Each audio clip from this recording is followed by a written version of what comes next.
Good morning, good afternoon, good evening. We want to welcome all of you to SKTV. Today is another edition of the SKTV show. We want to welcome each and every one of you. We are delighted to be on today. Um, Let me start speaking BB Boya. We're happy to be here. We're happy to be on. Um,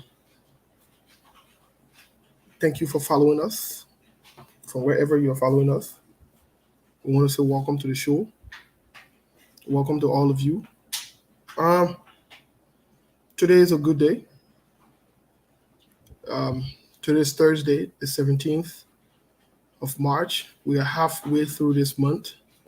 So that means this month is practically over for some.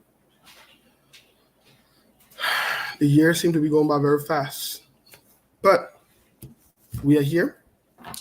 Want to welcome you, as always. Today is one of our editions. We want you to please share the show. A lot to uncover, a lot to talk about, a lot to hear. Today, primarily, we'll be focusing on. Let's give you some of the issues we'll be focusing on today or zooming in on. But we wouldn't do that without recognizing the Liberian people as the most important people on earth. We also wouldn't do that without recognizing the Liberian women as the most beautiful women on earth. So we want to thank all of you. Welcome to the show as always. Welcome, welcome, and welcome. We want you to invite others. Share the show while we at it. And let's have a good conversation here. A lot has been happening. A lot will happen. And I know many of you might not recall, but we'll bring you up to speed to some things and give you some reminder about some of the things we said here in relation to some of the things that are happening or some of the things that are expected to happen. We'll bring you up to speed just before we start sharing the show. But the show is promising today to be very engaging, enthusiastic. I wouldn't say entertaining, very informative and educative. We have a guest with us. We're expecting two guests, but we have a guest with us to discuss some of these things that we'll be talking about and help put them into perspective. Today we are going to be looking at the communication. What does that communication really mean for the CDC-led government? And we have to be clear on this. We shouldn't say what does it mean for the Liberian people, for the CDC-led government, because they are directly implicated or addressed in this communication. We did see a response of Jefferson Koji. We're going to examine that response as to what they also mean after the communication came out. We're also going to not allow the CPP's conversation to go away. We're going to definitely have a conversation about the CPP. Did the ALP and the UP leave the CPP legally? We have to establish that today so that we know where we are headed and where we are moving. Just in case there are consequences, there are repercussions, we can also look into it, try to preempt or have a conversation concerning some of these things. Very important. The same way we preempted and have some conversation concerning other people, I think we can do the same here for CPP and the different parties. that quote unquote left. I say they left unceremoniously. I have said they left illegally. I have said they left shamefully and disgracefully. But we'll dive into that conversation. A lot to talk about. Just before we go onto the show or into the show to start sharing the show, I want to remind you, I think it was on Monday when we stated to you here that we got information that the CDC-led government key members would be sanctioned and the communication followed. When we made that pronunciation here on the show, some sycophants, some prison worshippers, some seditious president followers, and some Liberians, as always, try to make joke out of it and think that it was funny. That's what they thought. They thought it was funny. They thought it was a joke. And, you're lying, you're calling session, no session. Okay. That's fine. That is fine. Well, we are where we are today. We are where we are today. But we'll provide some perspectives again before we move forward. As you see the topic on your screen, is this communication the last warning for the CDC-led government? We'll have that conversation and see where we are. But as of now, we want to thank you for tuning in. Let's recognize one or two people before we get into the musical break here really quick and start the show. My brothers and sisters from the Unity Party who really, really love me. Some of them have come to love me by force, by fire, and I love them too. I want to say thank you. Thanks to FOL, Focus on Liberia, were there last week. No, this week, Tuesday, we're there. It was good. We had a good time. Very good conversation, very productive with Ansoni Sie on our politics. But let's recognize one or two people really quick. We'll get into the musical break and bring our guests in, and we'll start having a conversation. I hope our guests will be able to help us interpret this song today. Because this song, you have to interpret this song the way I walk. I don't know what's going on. Ansoni Sie couldn't help us before the answer. Yeah, I try to help you all stay. But our guests will help us interpret this song today. By fire, by force. But let's recognize one or two people. James Toba, Lawrence Kwesi, Anita Kui Kane, Joe Jackson. We want to say welcome to all of you. Welcome, welcome, and welcome.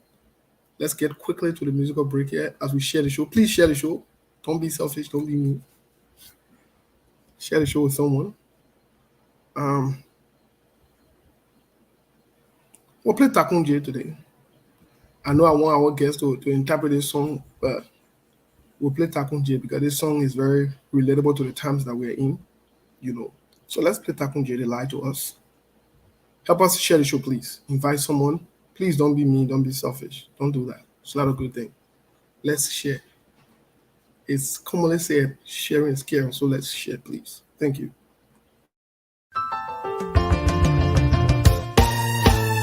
My people, where you at? Where you at? Wake up from your slumber. Stop sleeping. Whip your hands, whip your hands, whip your hands, whip your. Come on, come on, come on. I know you're sleeping now. You gotta whip us more, yeah? Okay, let's go. The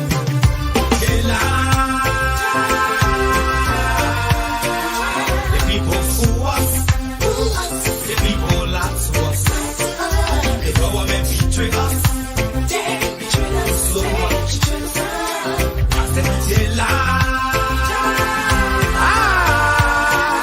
The people fool us. The people lie to us. The government betray us. They can lie, they can steal, they will not. I said we tired with their lies. We tired with their promises. that led us to all our damages.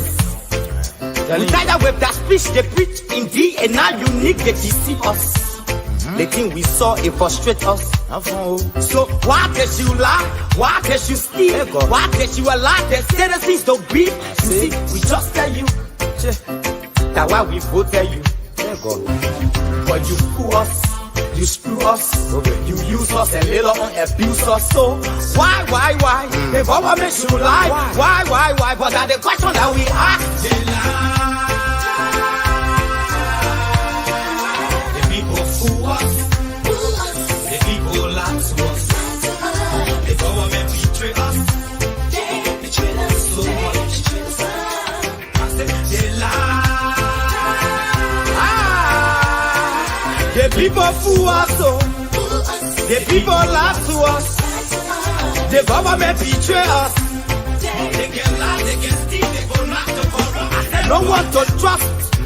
My people, no one to hope on. Nobody. My hope that I have been broken.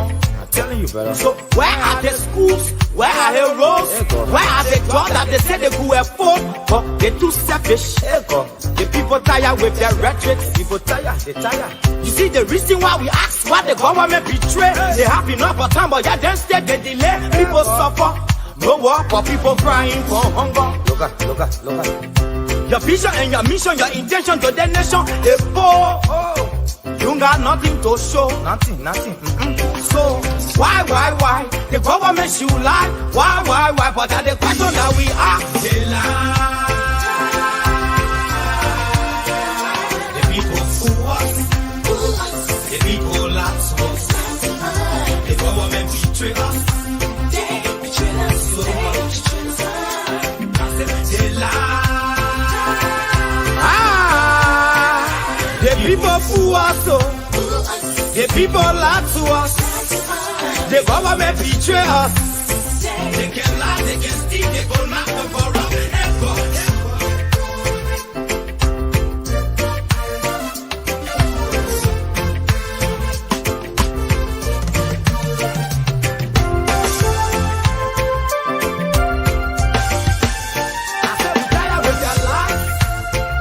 We tired with their promises that led us to all our damages. We tired with that speech they preach indeed, and now unique they deceive us. The thing we saw, it frustrate us. So why did you lie? Why did you steal? Why did you allow the citizens to beat? You see, we just tell you that why we voted you. But you fool us. You screw us, you use us and later on abuse us. So why? The government should lie. Why? But that's the question that we ask. The people fool us. The people lie to us. The government betray us. They betray us so much. I said they lie.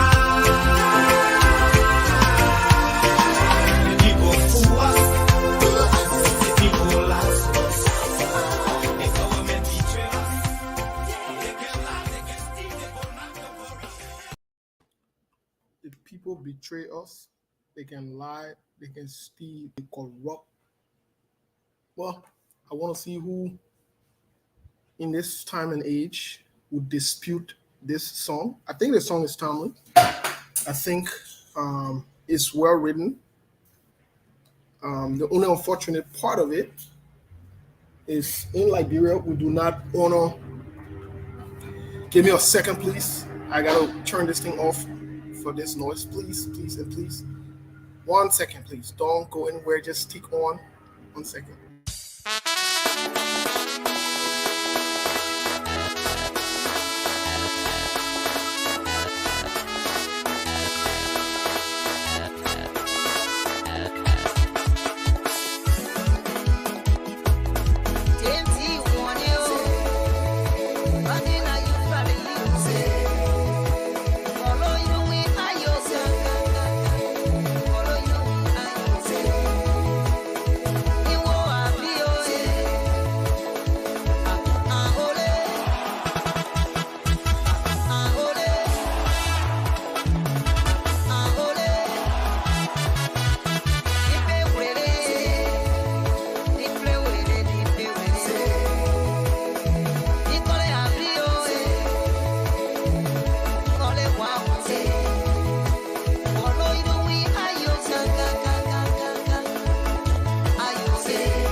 sorry about that. We finally got that taken care of. We had to take care of something.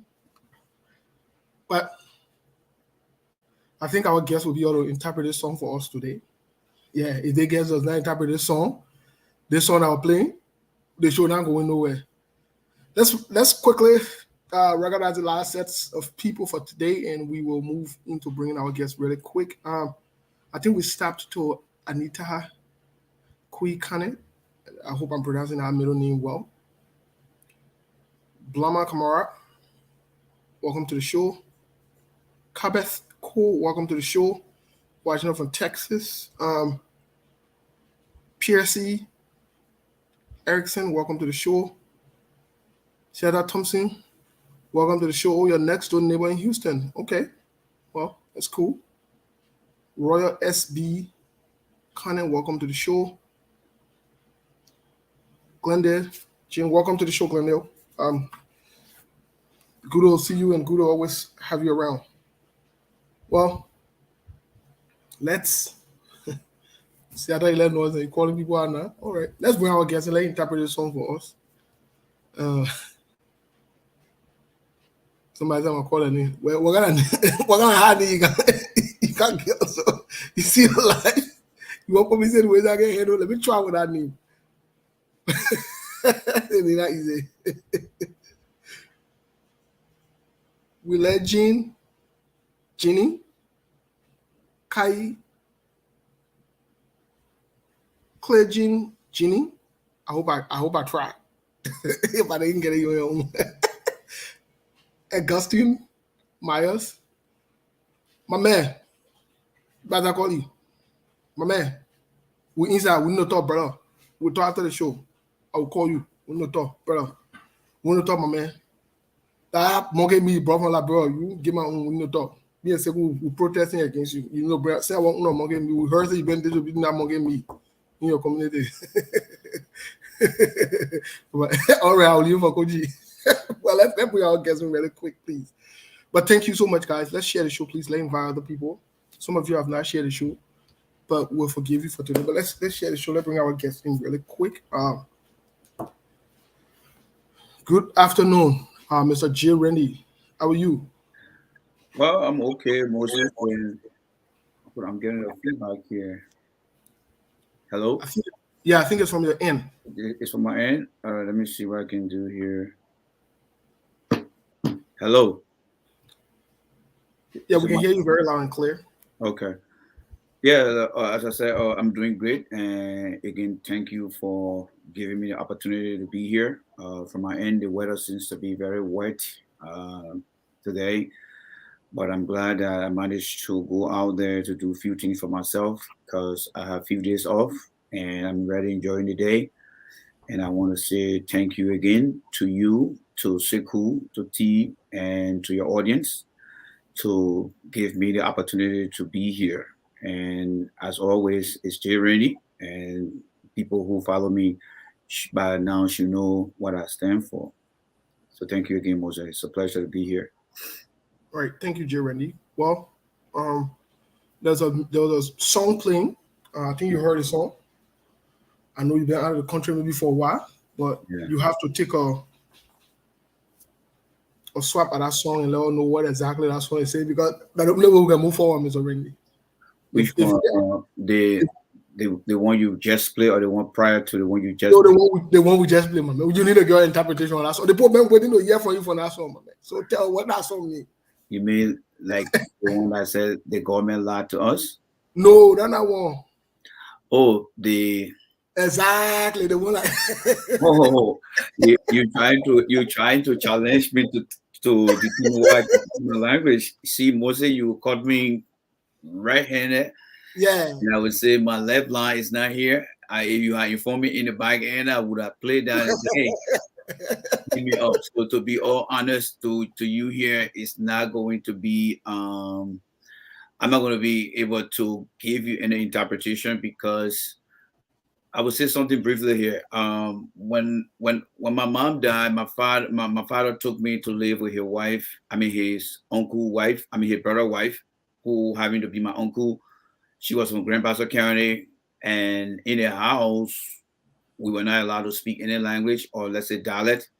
So in that process, I lost everything that I managed to learn for the 1 year I spent in River G. So to be honest, I love the beat, and when you play, I was already enjoying the beat, the language. I enjoy that, but as far as any interpretation go, I will be glad if that question will be. If you don't answer the question, not go about Liberia, I will say, thank God, I can go. I'll be here. But if it's the other way around, then I have to find someone to interpret that for me as well. So that's why it is, Moses. I don't want to take your time. I think you have another guest here too as well. So, well, the people will judge us. Mr. Randy saying you can answer the question. The people don't know what's going on. Today, I took Randy by surprise. yes. Yes, for the first time, I give it on that one. For the first time, I cannot go beyond any answer beyond that. Even though I give you some type of excuse, like you said, your audience will be the one to judge. But here's my thing here before you judge me. I cannot speak any dialect from Liberia. No, let me not say that. I cannot speak my own dialect.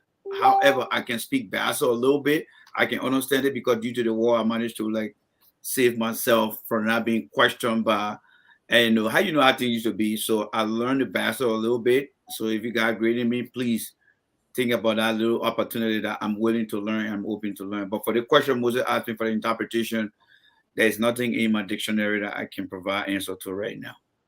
Okay, thank you, Mr. C. Greet our people, please.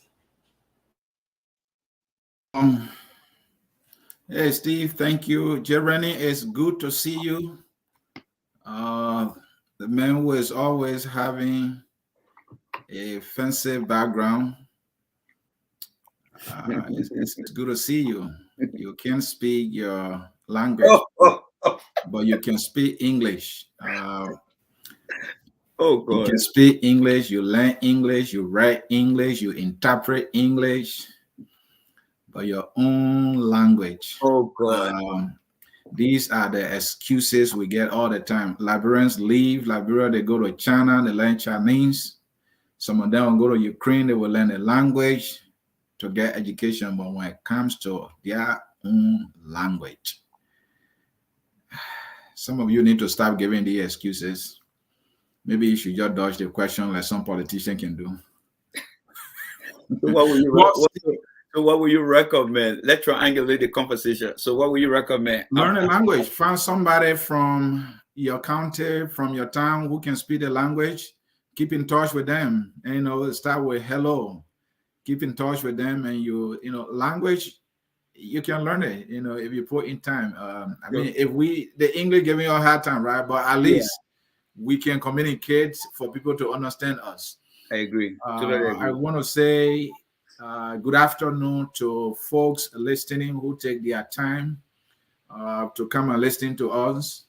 I am not smart. I don't know anything. I am empty. But I always, like all of us, we want to give our own take on issues that are not only political, but also social, economical, everything that affects Liberia. And that is what I'm here. I'm happy to be here, Steve. Thank you, Mr. C. Thanks to Jay Randy. It's good having both of you on the platform today. Today we have some things we got to jump into here really, really quick to have this national discussion about our country, not leaving up or overlooking anyone or anything as much as we can. Quickly, in other news, before we get to the conversation today, in other news, it seemed like some things are not going away. Some things are not going away. Last time we were here and we told our brothers and our friends from the Spoon Talk that they treaded on a risky path. And this is not going away anytime soon. I want to reassure them today again that it's not going to go away anytime soon. Sometimes yesterday I got a video from one of the pro-government, I don't want to say station or one of the pro-government groups that were going after them or that were raising some alarms, directly and indirectly, as to the point of even accusing them of, we said it on here, that members of the Spoon Talk are unpaid. They do get paid. We said that here before. And maybe some of them would deny it, but that's the fact. They know the truth. So they've been scrutinized. I told our brothers that they treaded on the wrong path. This government, even when you tell them hello behind closed doors, they will find a way to bring it up and bring it out in the public. I told you that the truth will come up bit and bit and bit. But let's keep following, because this is just the tip of the iceberg. It will get, like Anthony can say, it will get juicy. It will get much better, because the truth will unfold as time goes by. The truth will unfold. If they don't come out and say the truth will unfold. And they still playing games and think that this is a gaming thing. All right, no problem. And your own friend now start giving us some information that will be close to the same government that you went to. They now start hitting them up and giving us small information, trying to pick your brain. You watch and see. You just watch and see. It will get very, very interesting. Very interesting.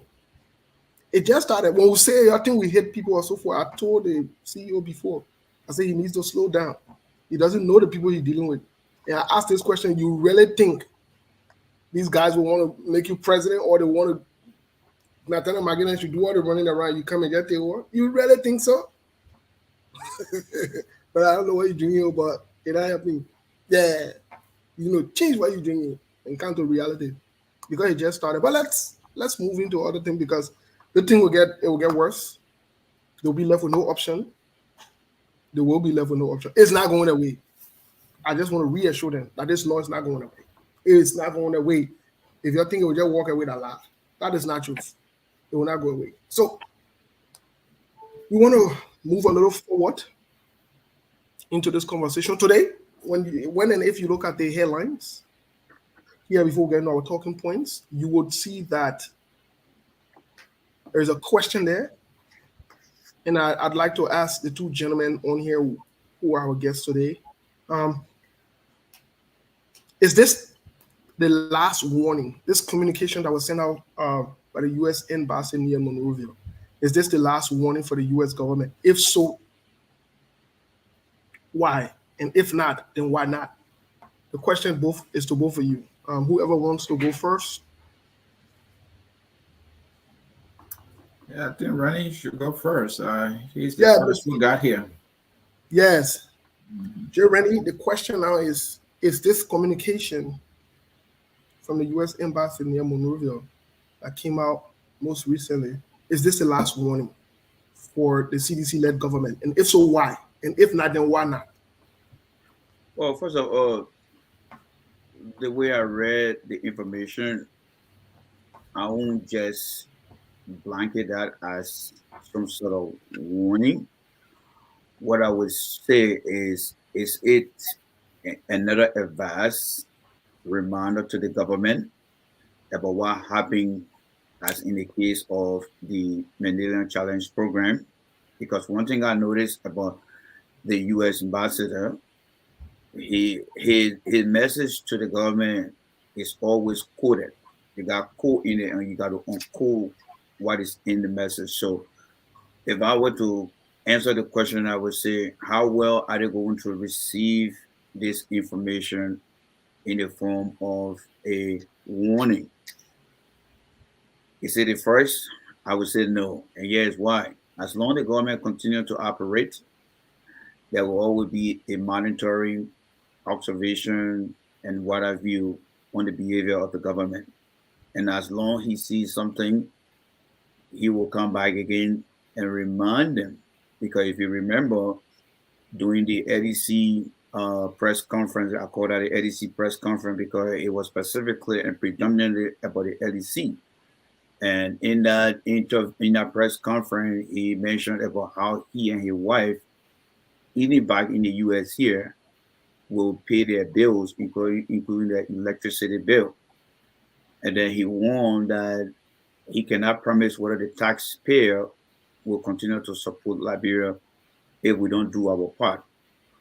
So coming back again to the letter he wrote to them, specifying another taxpayer again, how well are they taking this advice? And is it going to stop? Well, the government is the one that dictating the behavior, and all the ambassador is doing, he's just providing his feedback as to how the government dictate or behave in what he says. Is it going to change?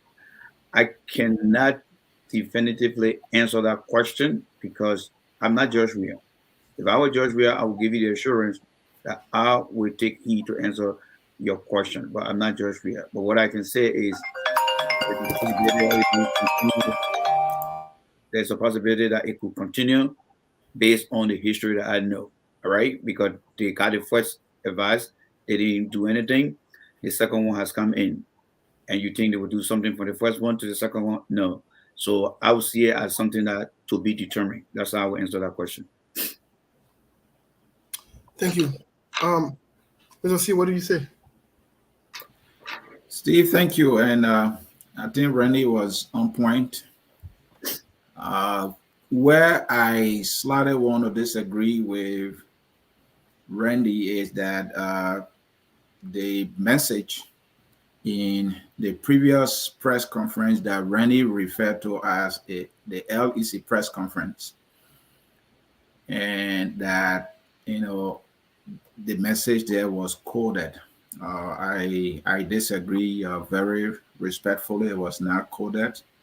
Randy, you can remember the ambassador was blunt that the U.S. has spent over up to $1 billion since the war ended in trying to help provide electricity for the residents in Monrovia or over Liberia, and that they cannot continue to spend money like that. And that was complete corruption to have spent nearly $1 billion in the energy sector alone, and that there's no reliable electricity being provided for the people of Liberia. And it was unacceptable. And the U.S., he said the U.S. is tired, of spending money, and the money is not actually bringing the desired result. It was blunt. It was not coded. I think you tried to say it that way because usually diplomatic messages are coded. Fast forward to the OOP that he wrote. He was not coded. In fact, when he mentioned Koji by name, he referenced him, that was not coded. He talked about money set aside for hospitals, not reaching hospitals, and that behavior is contributing to people dying because they can't access care at most of the hospitals. He said they conducted their investigations in some counties and realized that funds intended, for example, places like hospitals, they're not getting the money, and that the funds are ending in the pockets of individuals. So that message too was not coded. And Rennie, if we can remember also, brother, when the government took money from, let me put the phone in silent here, sorry guys. When the government took money from the donors' accounts, Randy and Steve, and to our listeners here, our government, without notice to the donors, and what I know is that the donor countries in Liberia, they had their donor account, a consolidated donor account at the Central Bank of Liberia, where they keep their money that they are using to help Liberia. So more so because the Central Bank of Liberia manages the account, they have access. It's like your bank account with your bank has access. But our government, for some reason, felt that they had the right to go into the donors' account and take money, and they didn't inform them. So there were 9 diplomatic heavyweights. They jointly wrote a letter to our government, and they were blunt that you need to put our money back, that you took the money from our account without our knowledge. That again was not coded. That was literally saying, hey, you stole money from our accounts, please put our money back. That's the only thing, the disagreement that I have. So other than that, Rennie, I agree with you. This government will not stop stealing.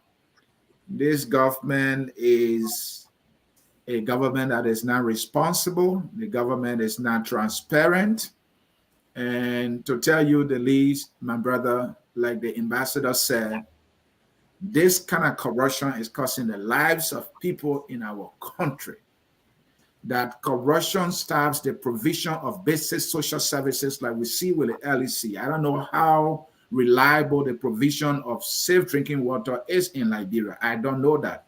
And we can all here assume that it's not reliable as well. The same way they are rationing the current, they might be rationing the provision of water to our people as well. So, Steve, that is what I would say. If you want us to talk about Koji's response, then I will come back later. Thank you so much. Hey, Steve, can I say one or two things, if you don't mind? Yes, please, go ahead. All right, thank you. I think if you discuss the subject more of being subjective than being objective, then I will give you the benefit of the doubt. Because if you mention the government name, then of course you got a point there to be very subjective. But if you want the objectivities with what the ambassador said, then you cannot be the one to say this is what he said. Because as far as the CDC goes, he did not say in a press conference that the US will not support, because he doesn't have that power to say that. But what he did say is he lamented on how electric payment are not being current. There is no check and balance. And then he further said it will be impossible, and he cannot guarantee whether the US taxpayer will continue. Now, that is left to interpretation. There where the interpretation comes in. Because as long he is not bluntly saying, we will not support, because he just a mere ambassador, that does not cut it.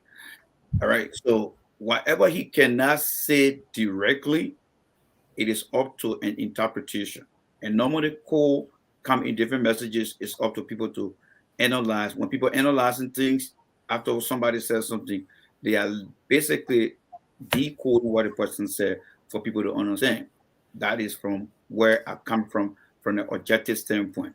As it relates to George Weah and the government not saying things, when he mentioned that government officials are not paying, again, he been more subjective, the ambassador, but he did not list anybody, so he's not being subjective in that.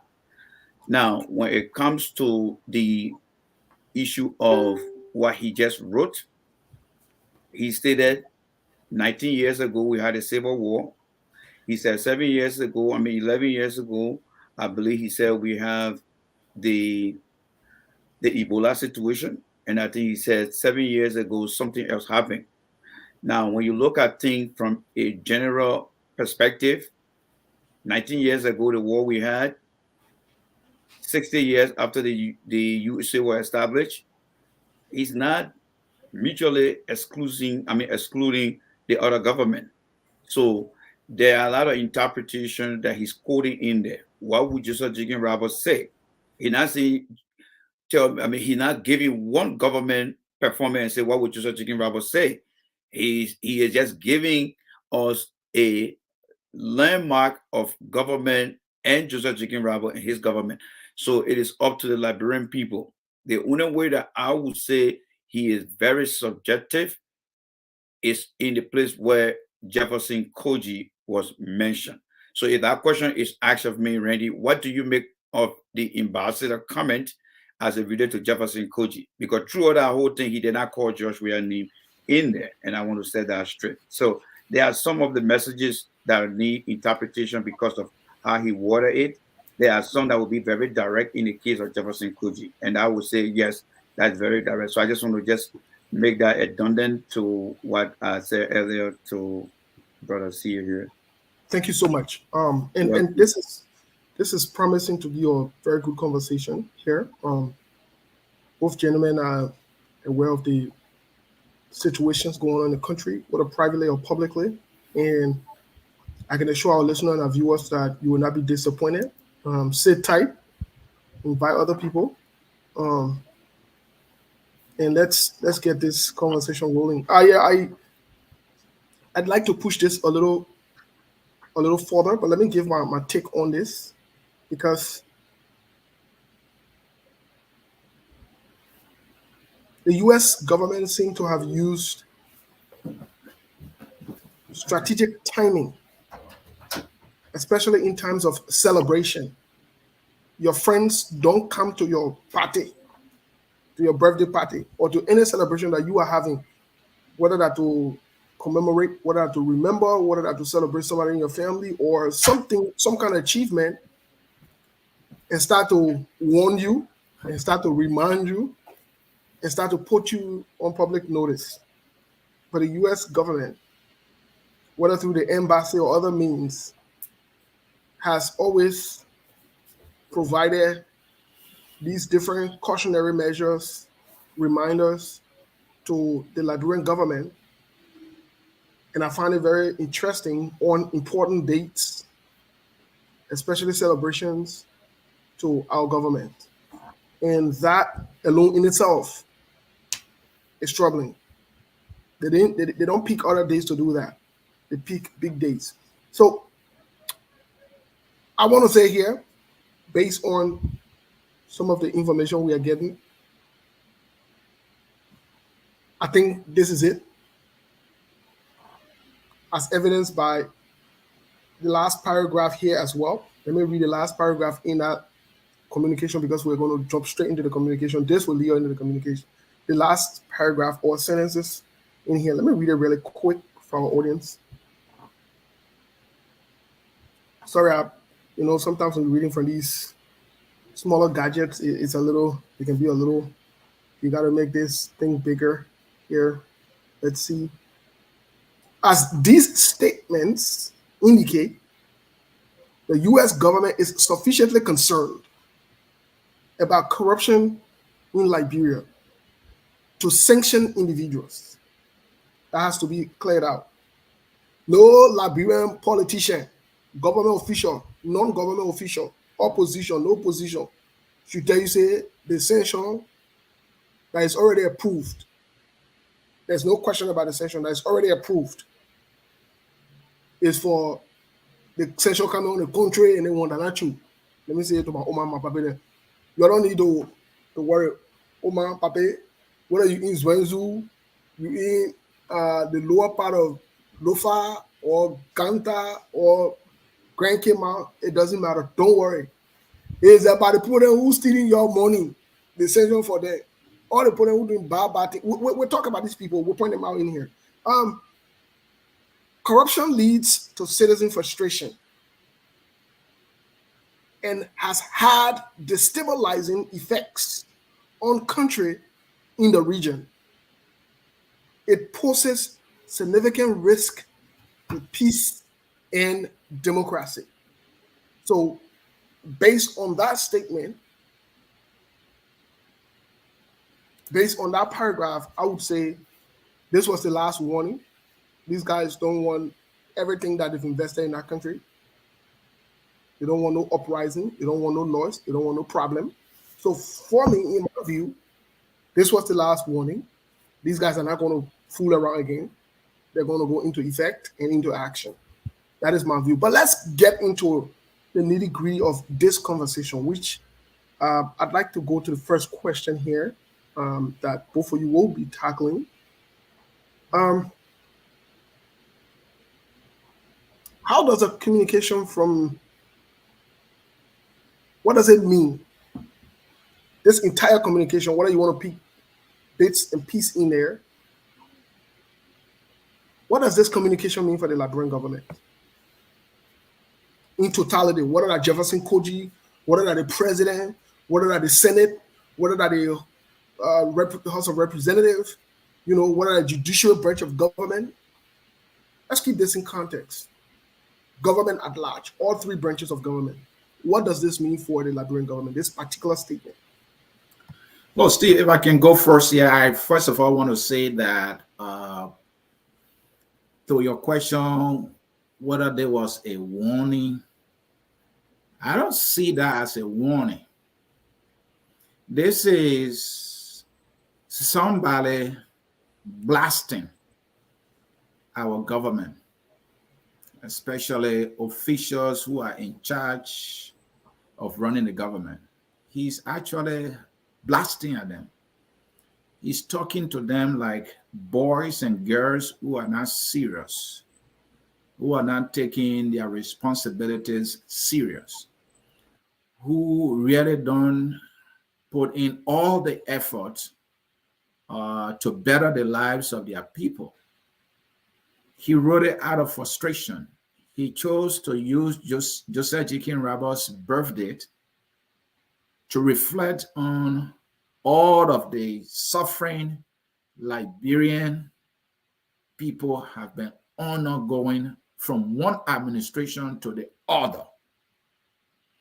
He's frustrated that despite huge support from international community from Ellen's days to this administration, Monrovia cannot even get clean.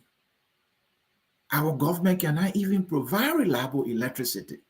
The least that a government should be able to do is to at least provide this electricity. And we're not even talking about the whole Liberia. He would love for electricity to be in Liberia everywhere, right? But that is not possible now. But in Monrovia, at least, I live in the Ivory Coast. In the Ivory Coast, when I was there, electricity was consistent. It was being provided every day and every time. And then we know of Ghana. I don't know much about Sierra Leone, but I think Sierra Leone is doing much better. Guinea, I know for sure, electricity is reliable there. And knowing the history of Liberia and these other countries, to see that Liberia that got its independence way before the other countries, and they are providing at least electricity for their people, and Liberia is not achieving that despite donor support from one government to the other, the problem remains the same and that it is even deteriorating. This was a man just blasting and frustrated. Now, how can you people be this way? Steve, is a shame on us as a country that a foreigner will come into our country and speak to our leaders like he's talking to irresponsible young adults who are not taking their responsibility serious. He's right to talk that way, because if our leaders were serious in doing those things, you will have no reason to do so. So I agree with him that, he had to be blunt, because the thing is, you, me, all our Liberians, we have said these things over and over again, and either we are giving names, either we are hit position, either we are envious, we are jealous, we're looking for attention. It's one reason that we gave for what we are saying, all that we have been trying to say all along, and they don't listen to us. But now a foreigner is saying that, and out of a sudden they don't like it. They've been told these things over and over, they did not act. So that is how I actually see this statement. It should not be coming from him. He went beyond diplomatic protocol, a diplomat, because if you look at the statement, he has injected himself into our politics, clean and square. He spoke like a typical politician. He spoke like, for example, maybe Tiawon Gonglo blasting at the current government. That's how he spoke. It's not common for a diplomat assigned to another country, because when you are a diplomat, you treat your nation, the nation you're in, as equal partner. You don't talk to them like boys, but this is why he did, and his reason, for doing so is because our leaders have disappointed not only the Liberian people that they serve, but also their development partners who they are working with. Okay. Thank you, Mr. CA. Randy, what do you say?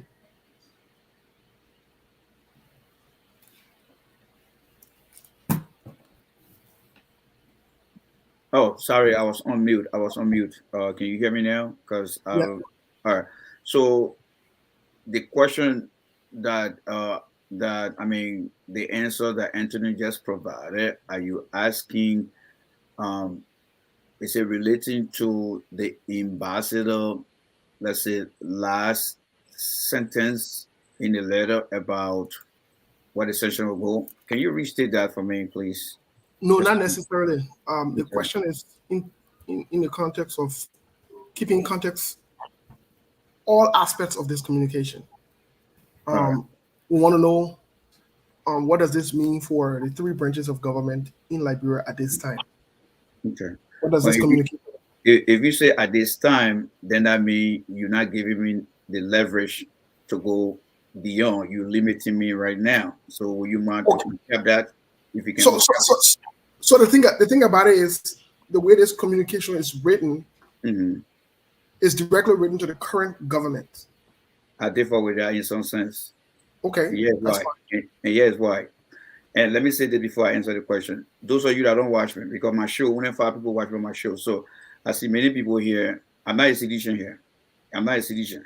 So if you think the way I answer my question, I am a seditious, you will be wrong. Yes, you will be wrong. I'm not a seditious anymore, but I answer question based on objectivities. I answer question based on past data. I answer question based on current data. I answer question based on behavior. So as I answer my question, please don't see me in the street and run me over because you think I am a solution. You'll be running me over for the wrong reason. All right. So with that said, what I would say mostly the entire letter itself is a 1847 to 2022 measurement of who we are. For the mere fact that Joseph Jenkins Rabo, according to the ambassador, he was alive. Now, why is he saying Joseph Jenkins Rabo? Not only because of his birthday. There is something called coincidence. Coincidence meaning it happened on his birthday. And as we celebrate his birthday, Joseph Jenkins Rabo is the father of our country. He laid the first block for our foundation.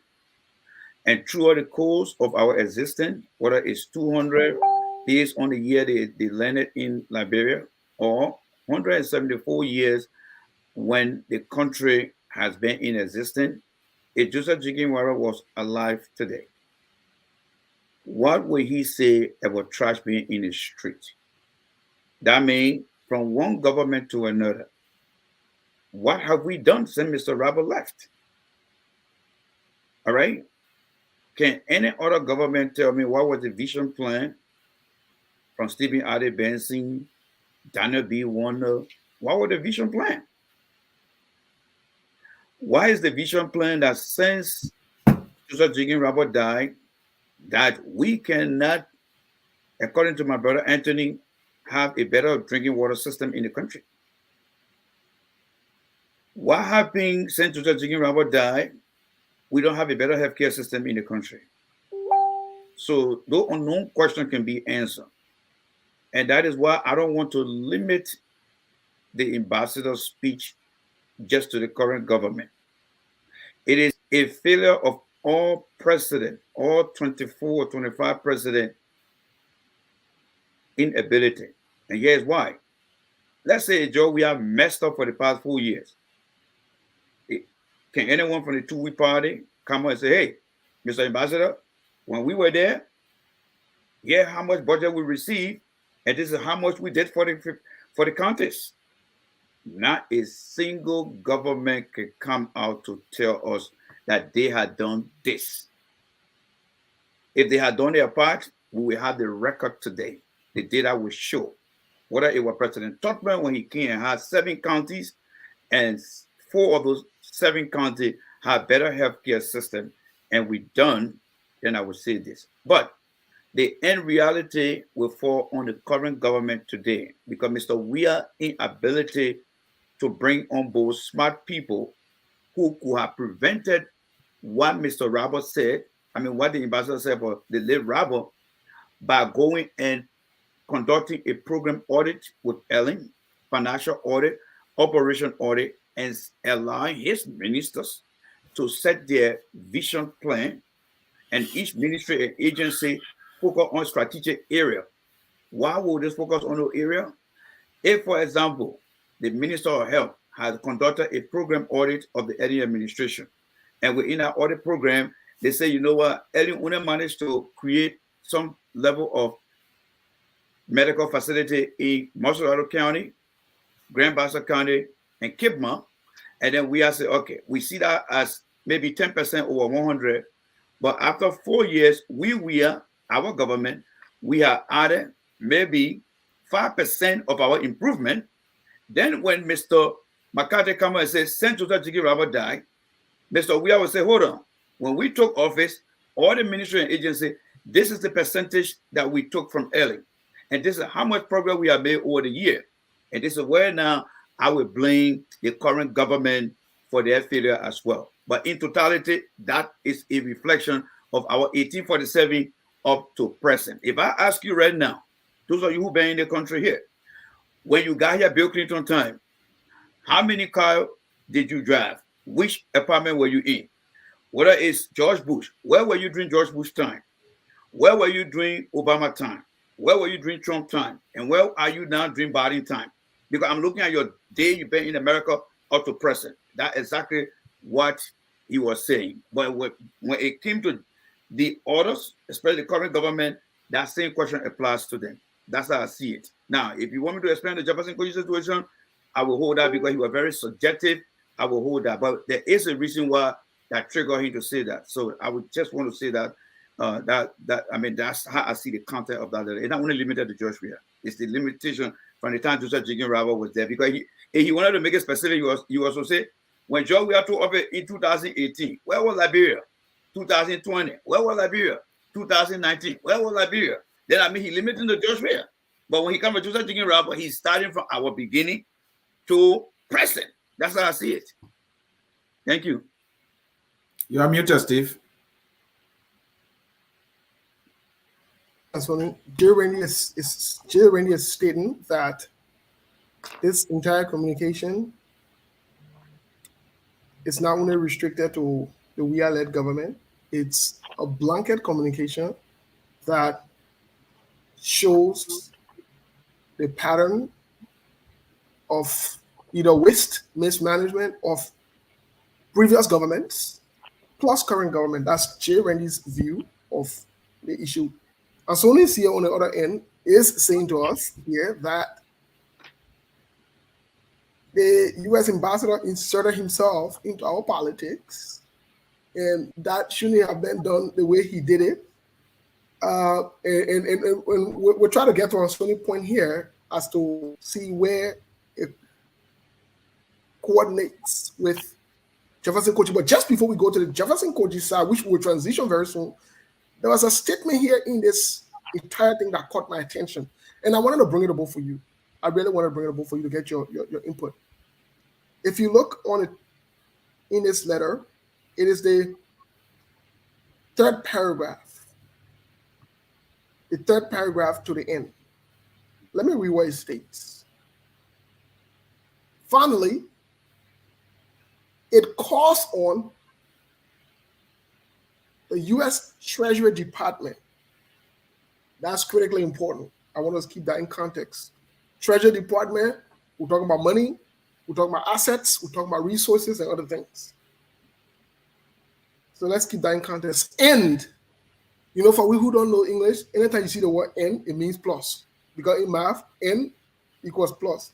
I don't know math, I don't know English, but at least we can say that as a fact here. That way it means. Anytime you see the word N, it means plus. Plus, because N is here, plus state departments. State departments, meaning from a diplomatic standpoint, traveling, international interactions, and so forth. It could be summarized into that. To continue to impose targeted sanction. Now, this is where it gets targeted sanctions. This is where it gets a little categorically positioned. And I want us to pay keen attention to it because this caught my attention as well. Against those responsible for undermining the rule of law. That one group of people. There are those who are undermining the rule of law. And undermining the rule of law could mean from the judicial branch of government. It could mean from the executive. It could also mean from other branches of government. That's why it could also mean. But let's move a little further. Undermining the rule of law, trust trust of the Liberian people through corruption, gross violation of human rights, and other acts that threaten the peace and security of Liberia. So here's my question to both of you gentlemen. Based on what was read, does that mean that different ministries, different actors, such as, I'll give you a typical example, the Ministry of Gender so far has proven to be doing nothing for human rights violation in the country. The Ministry of Justice, Pachesu, Musa Din, Serena Sifos, to some extent have proven to be ineffective in their position. Considering Pachesu will tell you that the day ballet that you find in the street are opposition and going to the mall and bringing them and putting them in the street. That something is wrong with some people. But what do you say? Can we surmise here that we can look at some of these communications and say these are people that could be possibly targeted, or these are people that could be sanctioned? Steve, thank you for the question. First of all, let me agree with Randy 110% when he said the statement was not only talking about current administration. Randy is on point there. That reference was to Liberian government, if I can pull it that way. And it's not only the We Are government. In fact, We Are is just, I think he just passed 4 years, right? So it can't be him. Look, the fact is, if the Unity Party government that we just had done everything well, have put all the infrastructures in place, for example, on the provision of electricity for our people, and if he has succeeded training the people to manage and training the technicians to do the connection, we will not be having as much problems as we have now. And in fact, bulk of the money that has been spent on the provision of electricity was spent or provided or contributed by the international community during the Ellen Johnson Sirleaf administration. Very little has been contributed so far during this We Are administration. So I'm saying this to agree with Randy that the reference is not only to the We Are administration. He was talking about previous administration, included. Now, to your question, Steve, about sanction, and they use the word targeted sanction. When they say targeted sanctions, that means they have identified some political actors, some government officials within sometimes a country, not sometimes, but in a country. And sometimes some of these people can be in the private sector who are doing business with the government. But I would think that in this case, they are talking about officials of government who are not doing their work very well, who are either aiding and abetting the violation of human rights, who are not taking decisions that will promote the welfare of the Liberian people, and to put it so simply, who are bent on corruption and stealing. People who should be carrying on, acting on audit reports. For example, President Weah has received numerous audit reports, and he did not act on those audit reports because those who were implicated were very close to him and they were his friends, and he refused to act on those audit reports for that reason. For example, the audit report on the $25 million that were used for map-up exercise. That report was sent to the LACC after it came from the General Auditing Commission. In a report, there were institutions that the government said, had done business with. The audit report established that some of those institutions were not even in existence. They were not even on planet Pluto before talking about Liberia. There were phone numbers that were provided as number for some individuals and institutions. Those numbers were called, no one answered. And so, Steve, the list goes on and on. What happened to that report? The only way we got a semblance of that report, they said it was leaked. Mr. Weah, at the time he sent the report to the LACC, CDCs were saying here, heads were going to roll. That report is still on President Weah's desk. He is yet to act on it. That is somebody who is not ready to fight corruption. And corruption, like the ambassador said, and not only this ambassador, the representative of Joe Biden, who spoke during the bicentennial, also talk about it. It is us, Liberians, to fight corruption. The U.S. government is not going to fight it for us, and our leaders are not fighting. President Weah, he came, he broke down homes, he's rebuilding them, and he's added mansions. He acquired a private jet, something he never had when he was senator, even when he was playing football. He never had a private jet. He got one as president.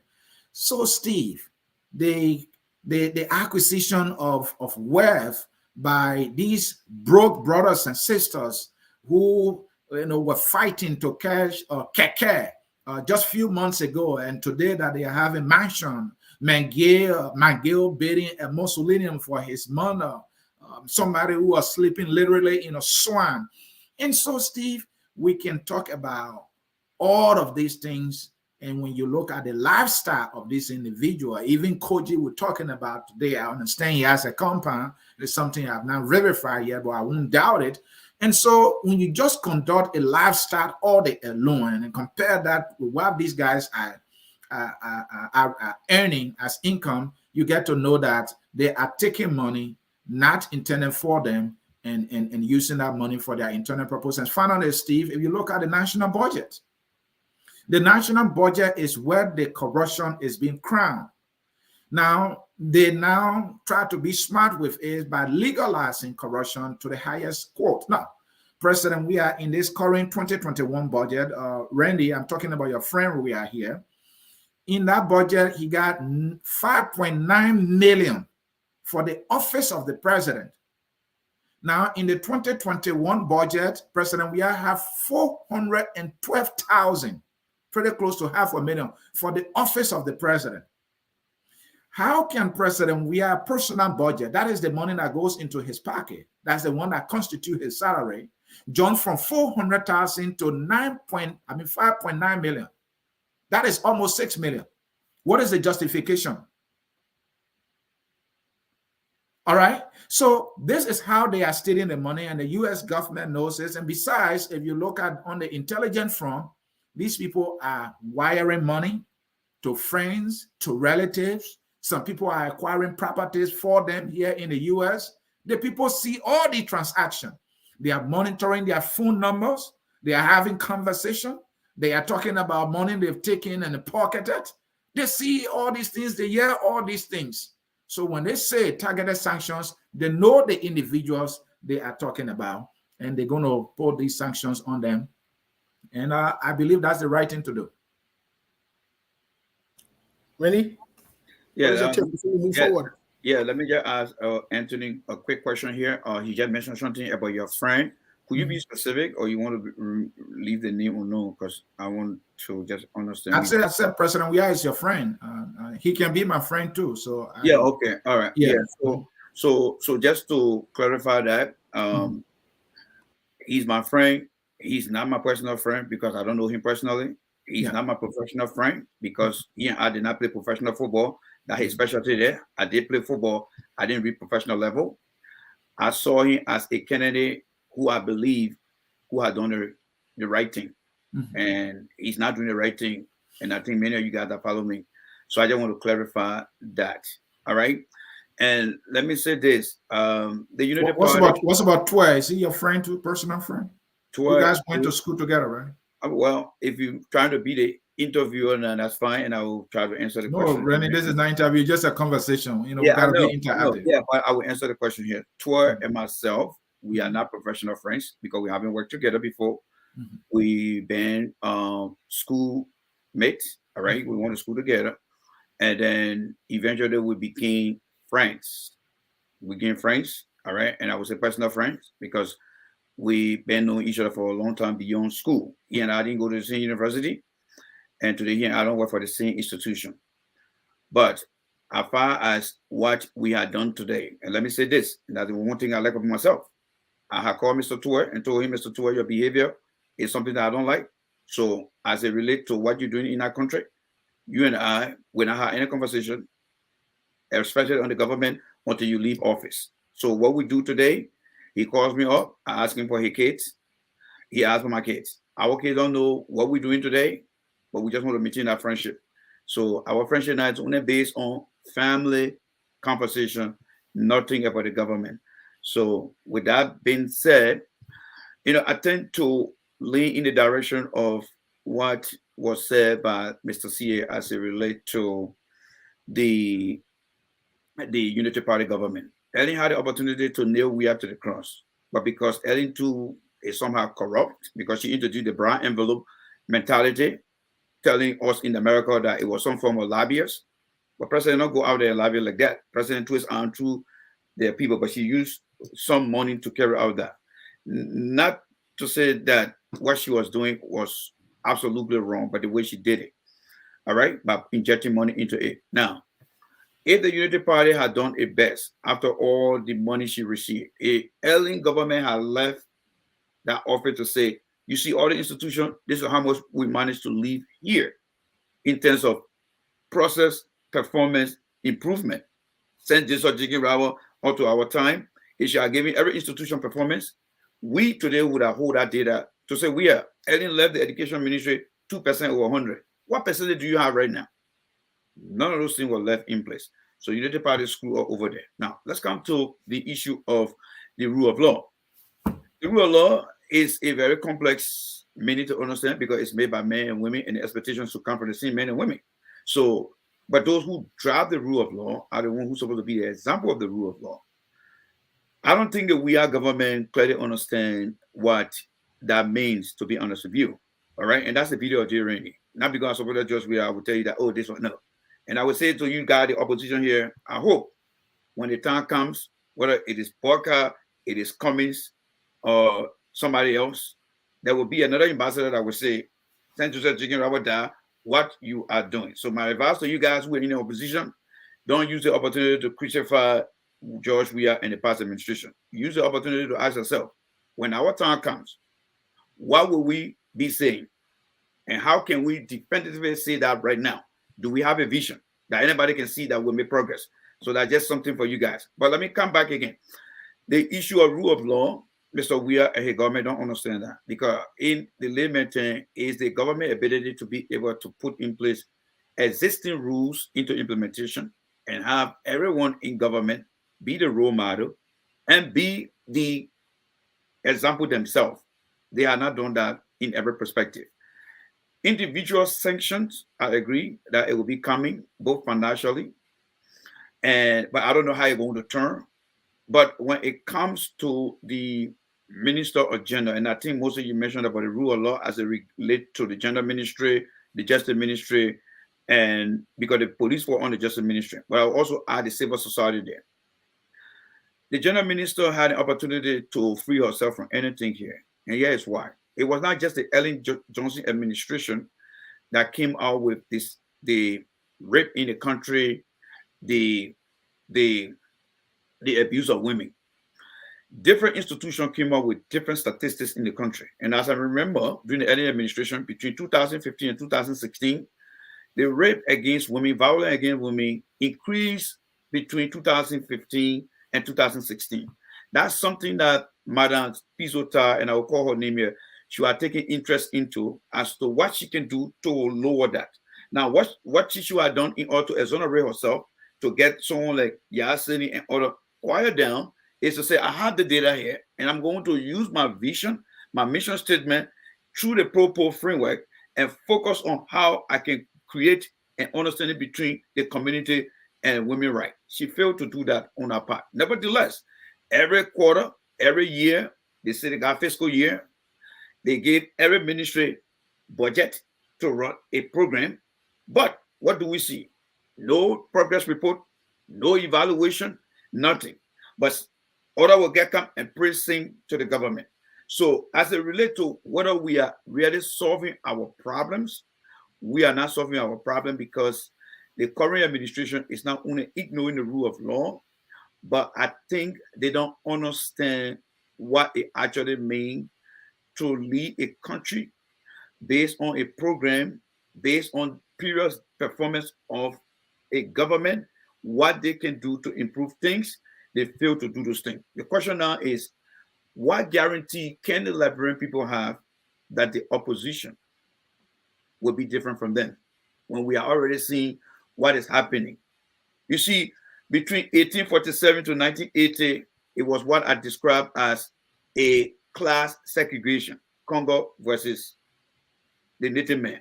From 1980 to 1989, it was about additional leadership, but exclusively crown men disenchanted the rest of the people. From 2005 to present, it's not about leadership ability. Who can lead properly? We haven't seen that. Early leadership did not produce anything better. We are leadership is exhibiting something bad. So when it comes to what the ambassador is saying in our regard, it's about time that we begin to hold people accountable, because we have been pumping money into this whole thing. The USAID was established in the 60s. They have worked with many countries across Africa. We've seen the progress of other countries, yet and still Liberia, that many people refer to them as our little brother. And I think it was in our poem where the ambassador himself said, you know what, this is our little brother here, and we take care of them. So I would talk to them the way I think a people should talk to a little brother. And I don't see anything like the way he said it. Because if we say Liberia is our little brother, I mean, America is our big brother, and we see them as someone who we should look up to, and he comes down with what he said, I see it in my prayer view as big brother talking to little brother and stuff like that. But I think at the end of the day, we need to understand what has been said, and everyone, every Liberian, including institution, should ask themselves, if there will come another Joseph Jenkins Robert birthday 10 years from now, what will somebody say about us? And I will leave it at that. Thank you so much. We want to transition really quick because we've got two more things to talk about here. We want to transition into the Jefferson Koji aspect of this, because Jefferson Koji was directly quoted here, even though his name was not mentioned. Let me read out really quick here, and then we'll read Jefferson Koji's response as well, because we do have the transcript. Here is what the ambassador said. Last month, I was surprised at the words of the Senate leadership on Monrovia Day. A senior official lamented that unlike his previous 3 years in office, no donor or external partner in funding the recruitment cost of solid waste collection and disposal, unquote, implying that he was abandoned by the international community. Is there more basic local government responsibility than the collection and proper disposal of garbage? That was the question that was asked. But here is Mr. Koji's or Major Koji's response to the ambassador here. I would like to read before just before we can, give me a second here. I know I saved it. Okay. Here is Major Koji's response. Quote, the more diplomatic thing the ambassador need to do is to reach out to us about what we meant by. We have not received any funding for the past 3 years from partners for the collection of garbage in Monrovia before making that statement he made, unquote. This is what Jefferson Koji said. Here's my question to both of you. Was it necessary for Jefferson Koji to respond? And would this exacerbate the situation? Yeah. Before you answer, please keep this in mind. Has there been proven fact that the city of Monrovia is dirty? Thank you. Yes, yes, and yes. And even worse, if I may add, that the city of Monrovia had gotten so bad compared to how it was when the previous administration was in power. Now, whether Jefferson Koji had the right to respond, I would say yes. We should first establish that as humans, and more especially in any democratic society, there's something called freedom of speech, freedom of expression. It is a right that everyone must and should enjoy and should not be curtailed by any man in a government.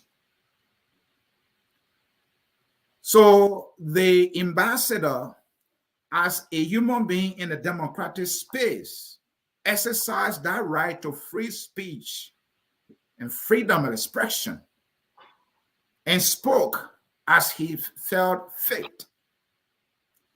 And he brought in the city mayor, Jefferson Koji. And literally, he told us that Jefferson Koji was ridiculous to say that the city is not clean because donors are not providing money.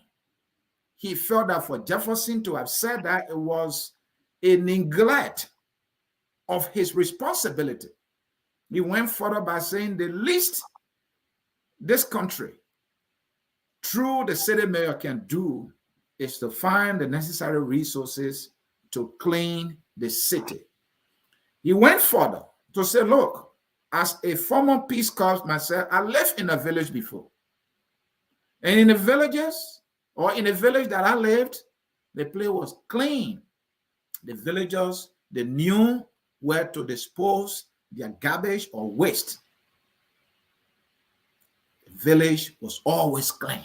The villagers knew the importance of having a clean surrounding. So, as you can see that, he was putting the blame on Jefferson Koji. He brought Jefferson Koji in the picture. Jefferson Koji, as a human being in the democratic space, as a politician, the diplomat is also a politician. He's talking politics. He's talking labyrinth politics. And he's talking about a political actor who happened to be Jefferson Tamakoji. Oh, yes. Tama had every right to respond. And he has every right to everything that he said. But I must hasten to say also, like the ambassador and Jefferson Koji, whatever you expressed, if you abuse your freedom of speech, it comes with a responsibility. Jefferson Koji, unfortunately for him, he is on the disadvantageous side, that he can get punished diplomatically, either with sanction, denial of visa to come to the United States. I would say, who cares? There are millions of people in the world who will never come to America. Some will enjoy their lives so well, and they will go to their final resting place. There are people in the United States who are suffering, and there are people in Liberia who are living decent life. So if they deny Jefferson Koji a visa or stop him from traveling to the United States because he has expressed his right to free speech by responding to somebody who talk about him and his government, so be it. You know what that would mean? It would mean that U.S. government and the ambassador being petty. You talk to me politically in an open space. You talk down on me. I respond. You get angry. You will not carry to America. We will not give you visa. If the U.S. will take that decision, it would be the U.S. right to do so. But I maintain that the U.S. will be acting like a little baby. You and somebody are engaging politically in a political space through freedom of expression. And you are punishing the person for expressing their feelings and their thoughts and their ideas. But you should be celebrated for doing so. So, Steve, Jefferson Koji was right to respond. These people who call themselves ambassadors, these people who forefathers enslaved our forefathers, who think that they are any better human beings than we Black people, who take their mouth and speak to us in a denigrating way anytime they feel that they can do so, just because we are poor, we are not responsible. I'm talking about our leaders here to be specific. So they can just speak to us anyhow. I will encourage any African leader to respond in kind and even with greater proportion when these people speak and inject themselves into our politics. It should be fair game. It should be equal participation of political discourse. Don't come and fight back or, bring a vendetta against any such person because of that. But I maintain as I close that the ambassador, everything he said in there, he was right. He was on point. I agree with him 100%. And I also agree with Jefferson Koji 100% for responding. It is his right to respond. Because here's the thing, Steve. Like Jefferson said in his statement, before him, the previous administration was getting almost $5 million a year for garbage collection. His government took over, or their government took over, they are getting less. That is a deficit of nearly what? The same amount. So there has to be a problem from that end. But hey, the CDC is raising money. Samuel 12 said they grew the budget up to what? 780 million first time in the history of Liberia. They are generating record-breaking revenue. So yeah, they should be able to come up with $5 million to collect the trash, right? But something Jefferson also said, the waste management cannot only be the responsibility of the city government, that citizens and residents making this garbage. In America, the garbage that I made in my house, I pay for it to be collected. How many Liberians are paying? How many businesses are paying? It is the government that has to pay. So let the government find the money. Jefferson had all right to respond. Thank you, Mr. CA. Yeah, let's. Steve, you talking to me? Yeah, I said, Jay Randy, what is your view based on? All right. Are you able to read Jefferson Koji respond? Most definitely. Let me go back to it really quick. All right. Really quick. Let's get back to it here. Let me read it again. This is what it states. Quote, the more diplomatic thing the ambassador needed to do is to reach out to us about what we meant by we have not received any funding for the past 3 years from partners for the collection of garbage in Monrovia before making that statement he made. Okay. Quote. All right. Thank you. First of all, I want to bring your viewer to what I would call individual understanding. Who is Jefferson Koji, and what was Jefferson Koji's position prior to assuming the leadership of the mayor? As far as I know, Mr. Koji did not occupy any position, and that put him in a very disadvantaged situation of leadership. Now, question here is, Why did Major Koji respond the way he responded? It also tells me that the country leadership doesn't have a specific means to communicate. Mayor Koji worked for Josh Weir. Why it is true that they were singling him out, I think the best thing he should have done was to reach out to his chief and say, Chief, I'm planning on responding, but here's my response. What do you think the city, the people, and OSA would say? So the question is, who instructed Mayor Koji to go out there and put that response out there? And the reason why Mayor Koji should have started with Josh Weir, for many of you guys that don't know, the IMF, the World Bank, they got something they call listserv. There have been different projects, including the Kivisburg project, that have been coming through the pipelines. And those institutions live right in America here, so to speak. The ambassador will not just get up and make such a blanket statement, especially in his comment when he said, what is the local responsibility? Let me expand on what local responsibility means.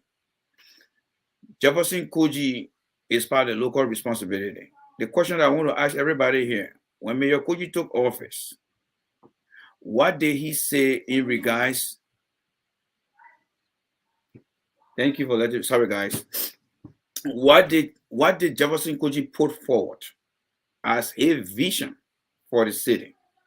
What document did Jefferson Koji assess when he took office? Mayor Koji did not come out here to tell us what Ellen plan was as it relates to the city, what budget Ellen had, and what would he be doing as the new the new city mayor. What would he be doing? None of the thing was mentioned by Mayor Koji. All right, none of the thing was mentioned by Mayor Koji. So when the ambassador come to say something like that, I think Mayor Koji should have gone to Mr. Weir, sit with Mr. Weir, and clearly understand what the ambassador meant before coming out here to make a statement. Because as far as you and I know, Mayor Koji doesn't have any plan that he has shown us to determine whether his plan lack of capacity, like whether he need professional people who will help him build a sound 2018 to 2025 solid waste plan, or whether Mayor Koji plan is lacking logistic, locally, responsibly, whether Mayor Koji lacks some financial reason. None of those three indicators were mentioned by Mayor Koji. Mayor Koji started with, we are for clean city. It died upon arrival. Mayor Koji will only wait when the city get piled up, then he go and pick up the trash. That tells me that he doesn't have no frequency in how to do solid waste. And Mayor Koji is only struggling with the solid waste issue, and not even the municipal code, not even the building code. He has no idea. So to conclude on Mayor Koji here, Joe Weir made a bigger mistake of his life. And the mistake is based on choice or decision.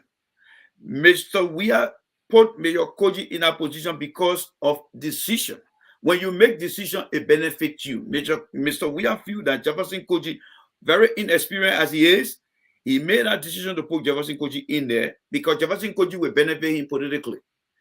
The choice that Mr. Weir should have preferred over the decision is to put the rightful person in there, because decision is based on what is right and what is wrong. Mr. Weir went and forgo decision and made a choice. Forgo choice and made a decision, and today the decision is hurting Mr. Weir and his government. In short, Mayor Koji should have responded, but I think Mayor Koji's response should have been, here is my proposal here, Mr. Ambassador. If what I need, we lack logistics, we lack capacity from a local responsibility, and we'll be very glad if you can help us in the direction. As far as financial goal, we have this and we don't have this. But it shouldn't be about asking the minister to come, the ambassador to come to you.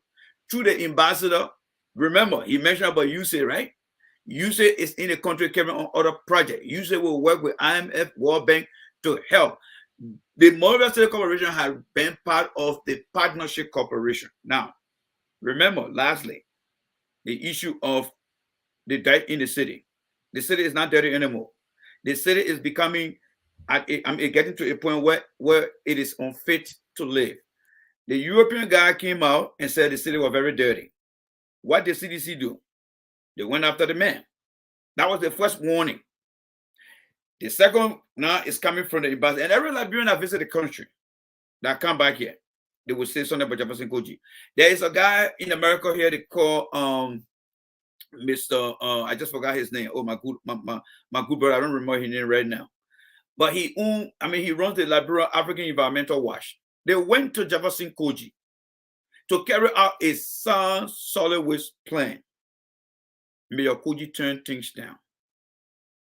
So whatever the ambassador said to Mayor Koji, he's absolutely right. But I think going forward, Mr. Weir, he needs to coordinate things and don't allow his lieutenants to go out there and start to say things to the ambassador the way Jefferson Koji said it. While it is true that he's right, he said it the wrong way. He should have been able to provide data for you and I to say, you know what, Jefferson Koji responded based on a vision that could not be met, and what can we do as Liberian and the ambassador as well. That would be my take on that.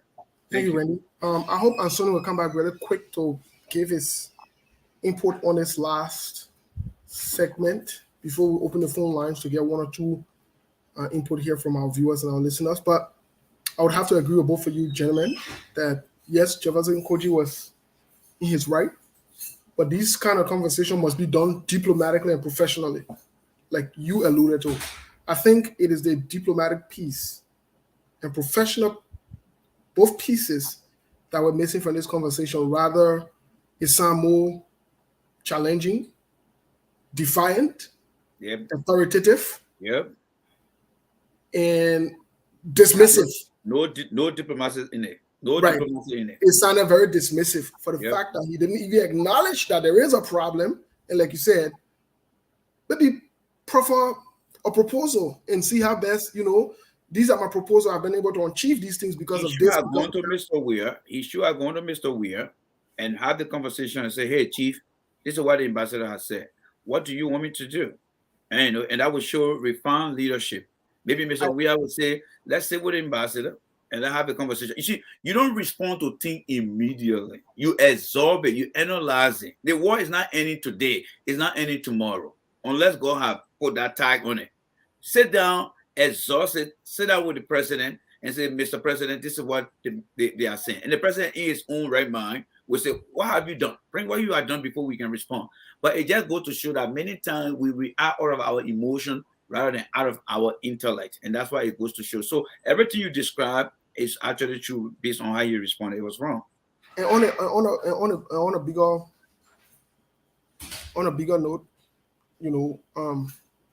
we'd like to say here for the record that yes, the city of Monrovia is challenged with dirt. It's challenged with filthiness. It is not clean. It is a proven fact. That's not something. But Moses, Jefferson Koji lack capacity to really come up with a plan. For example, it's very easy. Like you said, I shouldn't give advice, but because we're having a conversation, I'll just give a piece of advice here. All right. One of Jefferson Koji's vision should have been, maybe I'm going to propose to the national legislature, but I'm going to ask the president now through his executive order to ensure that all businesses don't bring in the country plastic, because plastic is not biodegradable. We'll stop the importation of plastic. We'll bring in more cartons because it can be recyclable. It can get other opportunity. If that was the Jefferson vision, people will start buying into it. Because if you look at all the solid waste in the country, most of it, I would say 99% of the solid waste is made out of plastic material. And those things are biodegradable. All right? So he feels to do that. Randy, I will hold you there. We don't want to hold you in contempt on the SKTV here for sharing strategic, consultative knowledge. I spoke two things that we don't do here. You got to pay for it before you do it. All right. Send me the bill. People don't come here and sell their political party and run campaign here. No, we don't do it. You can do it. Secondly, we don't sell consultative strategic ideas on here for free. All right. So if you want to do that, because that's marketing. If you want to do that, then we gotta say the bill. And since I'll be around you very soon, the bill will be hand delivered to you. Sorry for laughing. Yeah, but yeah, I mean, I don't mind if you have a bit with payment arrangement, depending on the size of the bill, we can make payment arrangement. That's fine. If it's something that I can handle, it's also fine with me. But I spoke on this because I believe that our brothers and sisters back home are actually living, drinking, and even peeing. They feel in the country, Brother Moses. Yes. So I spoke on that passion, and that's why the career did not choose me. I chose this career here, but I do understand the policy here of your institution. And next time, please, I will govern myself calling it. But I spoke on the passion of what I have. So thank you for that. Well, thank you, thank you, Mr. Rennie. But so because Mr. Sudi is not here, do you have the last thing so I can take on it? And yes, we're moving on to the last segment here, and I think maybe Mr. Steer should check me anytime soon, whatever it is. But let's get to the last segment here. Okay. And this last segment has to do with the CPP. We are digressing from the CDC. Yeah. It has to do with the CPP. Hold on one second. It has to do with the CPP. I'm trying to find this question to make sure I'm directing the question here directly. All right. So let's get this last question here to you. Did the ALP, per the CPP Constitution, did the ALP and the Unity Party leave the CPP legally, and can they run come 2023 under the banner of their political parties, considering the CPP framework document in Article 8, but then it was moved after they did the changes or whatever they have done. It was moved to another article and so forth. But let's stick with the one at Article 8. To put it in summary and context, it's okay, you can leave. But when you leave, you cannot be candidate in the name of your political party, because that political party joined the CPP. Correct. And this political party this CPP is recognized by the NEC. You guys were going on one umbrella as the CPP. Now, correct, some pundits, Unity Party partisans, and other members of the opposition have argued that, in Labura's law, under Labura law, people are free to do this, people are free to do that. Yet, the question that I want to ask you, there are two in one. Based on the general question here that you're keeping context. If the NEC knew that the CPP framework document, that part of it, that exit clause, was unconstitutional, why did the NEC accept that part of it and not reject it? The second part of it is, if any of these two parties that have left, according to them, they've left, if any of the two parties decides to fee a candidate, would the NEC go against itself and undermine their own rule or their own law by accepting that constitution and overlooking this part and aligning the run as Unity Party or as ALP? What do you make of this whole saga? Now, you see, it all boils down to the rule of law we discussed in the first phase of our discussion here. So the rule of law, the applicability of the rule of law does not limit itself just to the government, but to people who run institutions. I believe the intent of the coalition or the collaborating political parties was actually put together to defeat George Weah. But were they all committed to the cause? I mean, right now we can see who are those that are committed to maintaining that particular premise. But it is not uncommon that people get together and they turn around. We saw back in history, all the Warren faction went against Taylor came and took them down. We saw the Ganta where the late Bronsky, Mr. Cummings, Mr. Urey got together, and then in the end, it turned around. So I wasn't surprised that this was going to happen again. Yeah, but now, there are clauses within the ALP that they all consented to, that even if there is some internal wrangling, there will be an internal conflict resolution. That was never exhibited. All we heard was you saying, I say, and the next thing, it built out to a party segregation when Mr. Uri took Mr. Cummings to court. But the question here is, was that observation internally assessed and really investigated? And how long did it take? Or did somebody rush to judgment? And why did they rush to judgment? I'm only speaking in the context of what the process supposed to be in the CPP document, the Constitution. Secondly, how many members of the collaborating political party that are all over Facebook have ever taken their time to explain paragraph by paragraph what it means to have this institution here? Or are people there responding because I am a client political partisan? Client political partisan, you know, when lawyers say this is my client, am I a client to Unity Party, so I will accept everything and then I leave for the constitution of our party or the agreement? Those things, in my opinion, were never done to a totality. We didn't get to see that. So they took the decision. Now, coming back, going to the next part of your question as it relates to the NEC, that is the National Election Commission. The National Election Commission hasn't spoken on this issue, whether they are still evaluating what's going on or they're waiting to see what the code will be, because you got to understand this.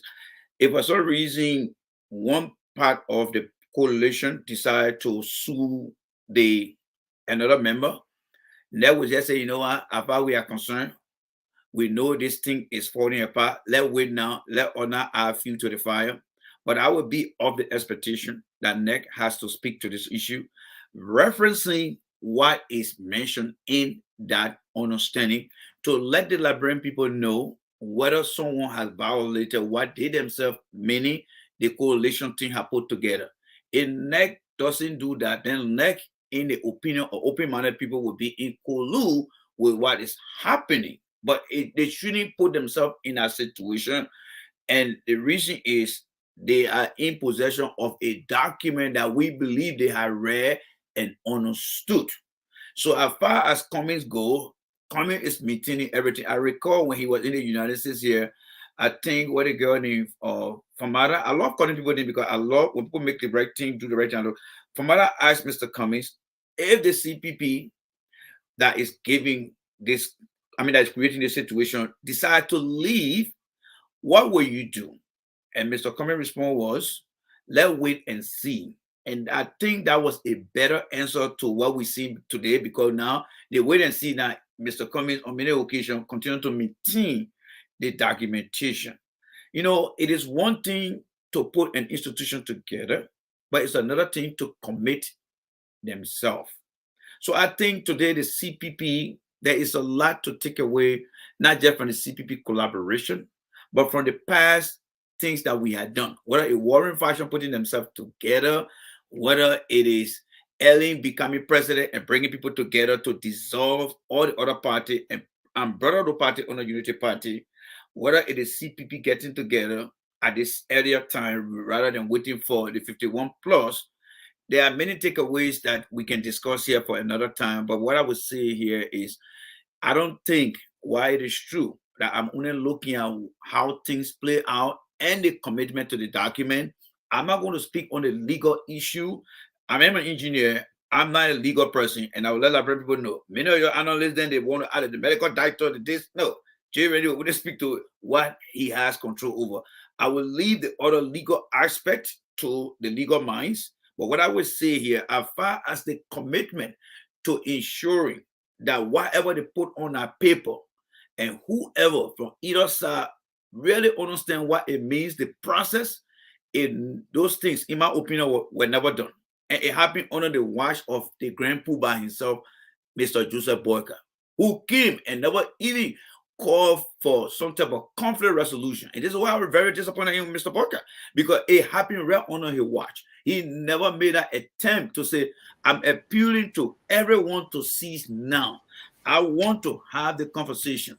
If Mr. Boga had gone in the room for 4 hours and never had any camera there, we know that and they were discussing this issue, we would have come out to say, you know what? We think Mr. Boga did his best. He called many times for them to have the conflict solved internally. None of the thing was done, in my opinion, and they went to court. So the CPP, the lesson learned here is before you get into any coalition or collaboration, make sure that people understand. If I can add as part of what I think Mr. Cummings, if I were advising Mr. Cummings, yeah, what I would have told Mr. Cummings when that CPP collaboration came out. I would have said, you ready again? Yes. You ready again? You ready again? You forgave me the first time. You ready again? I shouldn't. Okay, I'm going to drink what. I'll leave it as that. Exactly. I'll leave it as that. Well, ladies and gentlemen, we'll turn to the phone line here in just a minute. For those of you who have my number, please feel free to call me. You can call here. Openly express your view, disagree, or respectfully. Again, you will not disrespect our guests. We will cut you off. You will have 1 minute. As apart from the first person who calls, they will have more than 1 minute. But everyone else would have 1 minute. So please stick with the 1 minute. When we tell you 30 seconds is up, please respect it. We wouldn't want to. And if you call and we don't pick up, don't worry. We'll call you back for you to make your point. I already got the first caller here, and then I have another person calling, but we'll call that person back really quick. But let me make this point. On the Scene Show, we advised, because we make our rules here. Strangers don't say advance yet, but we can now. So okay. do what I say, but don't do what I do. Exactly. All right. Okay. It's your show. It's your game. I got no problem with that. You know. Yeah. Like we told the Liberty Party, Senator Yomli Kanga Lawrence from the beginning of this whole Liberty Party noise. Pay the money, get reinstituted, move forward. Yeah. If you don't do that, the repercussion would be funny and bad. Yeah. The neck would not go and undermine themselves. True. Because then they will be exposing themselves to also liability or to some legal problems. The neck can be sued if they undermine themselves. True. So I'm saying here again to my Unity Party brothers and sisters, some of you who claim I don't like the Unity Party or I don't like Jose Yuma Boakai, which is not truth. I'm saying it to you today. Go leave the CPP the legal way. Yeah. Don't leave the CPP in your head and in your mouth. You'll pay the price. You will pay the price. ALP, I don't want to talk about them more because they're a bunch of noise makers. They ain't get nothing to offer. Costa and Ure, they're nothing, bunch of losers. So I don't want to, they're not part of the equation. They're losers. What I'm saying here to the Unity Party, go. We're saying it again. Please go and remove yourself from the CPP. You have all rights. Constitutionally, I agree with you. But from the day you signed that memorandum of understanding, and you went ahead and sent an attached addendum that you agree with the ANC when they send this information out or when they send this thing to the neck, you co-sign to it. My friends, go from talk show to talk show, make noise. If you don't go and leave legally, you will pay the price. Watch and see. You undermine yourself. You did not calculate this thing well. Jose Yuma Boakai out there under pressure and under duress. And this will come back to haunt him. It will be a big mistake he will make if he doesn't go back and remove himself legally. That's the best thing I can say to you. If you think this is a joke, and just started, watch and see. Somebody will push this clause, somebody will trigger this clause, and this thing will drag. And y'all will be in court, and y'all have to go and do the right thing because NEC will rule and say, y'all sign off to this thing, y'all sign off to that thing, and that's what it's going to be. If you think it's a joke, y'all go ahead. We'll come back to the same thing, and we are talking American story today, and we are holding it. No problem. No problem. Y'all go ahead, y'all do propaganda, y'all make noise, You'll fool around. No problem. You'll come out right here again to the same place to start. Because this thing, in la bro can say the same road like him monkey, can him baboon. We can say that. And we can also say in la bro, you can't get lazy man 40 minutes in. Yo, see, watch. Yes, caller, what's your name? Where you calling from? My name is Yoseni Martin. I want to say thank you to Brother Randy and Brother Ansoni. Excellent work in their own space. Chronicling our journey, our shortcoming, and our strengths. Let me just highlight a few things. Our people cannot come back and say that stranger, you don't know us. The man started with this. I lived among you as a child when I was a preschool. I lived and experienced your life. I lived that life and I know what it took. I know what your people are like. They're not dirty people. Although there were no running water, no electricity, but these people made sure the environment was clean. There were designated area to take the trash, right? So start up. That was the tune that he said. To tell you that I know you, I work with you, I live with you. For 2 years, I learned your ways. All right. Now, let me speak to Brother Randy's point quickly. If you would give me a few minutes, I think you needed to have number one, have a woman voice on that. We are also intelligent, like you said. We're beautiful. We're smart, and this is our life that you guys are also discussing because we are the most discriminated against in Liberia. We're the one who suffered the most, and we were the one who suffered the most during the war also. And today, it is mostly my gender that is being raped. It does not necessarily have to be me, but you have two talk show hosts on there. Now, Brother Rennie came and chronicled the peaceful city issue when she spoke vaguely. And in fact, when the lady Battle tried to talk on it, tried to speak, they thought she was funny. They were laughing at her. She did not give a statistic. So where she took the country from, where we are at this point, what has she done? There was no measurement. There was no control. There was no data.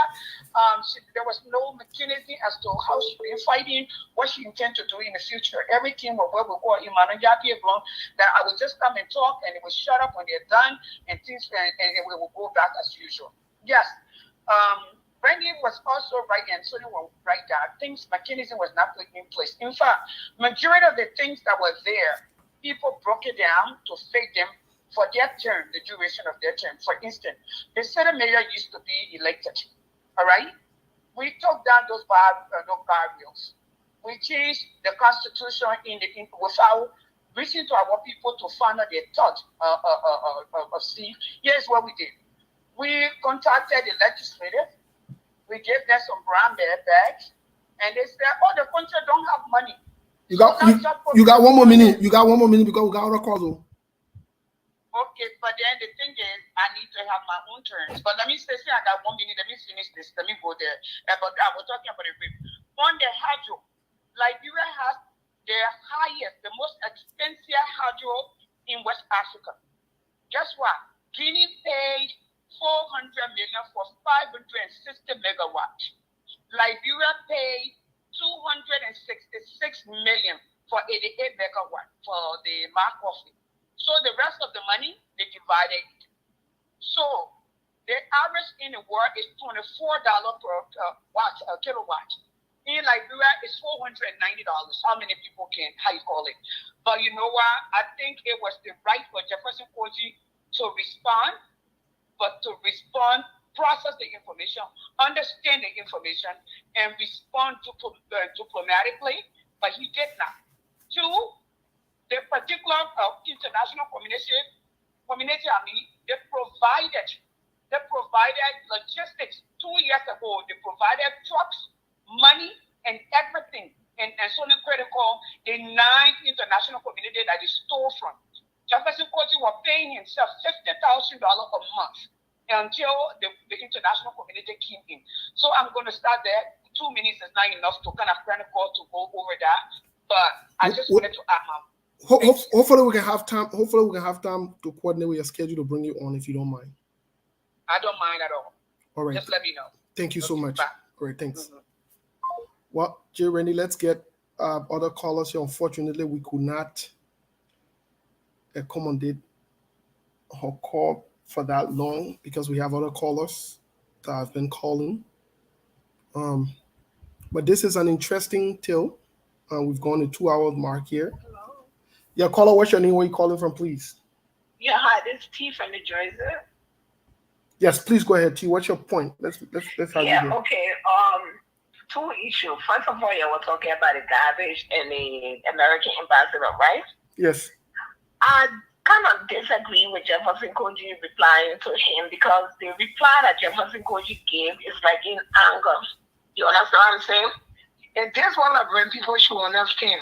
If you don't want people talking down to you, then start taking the money and start taking things from them. Jefferson Koji basically is the city mayor. In order of me personally, no, I don't think he can handle that job.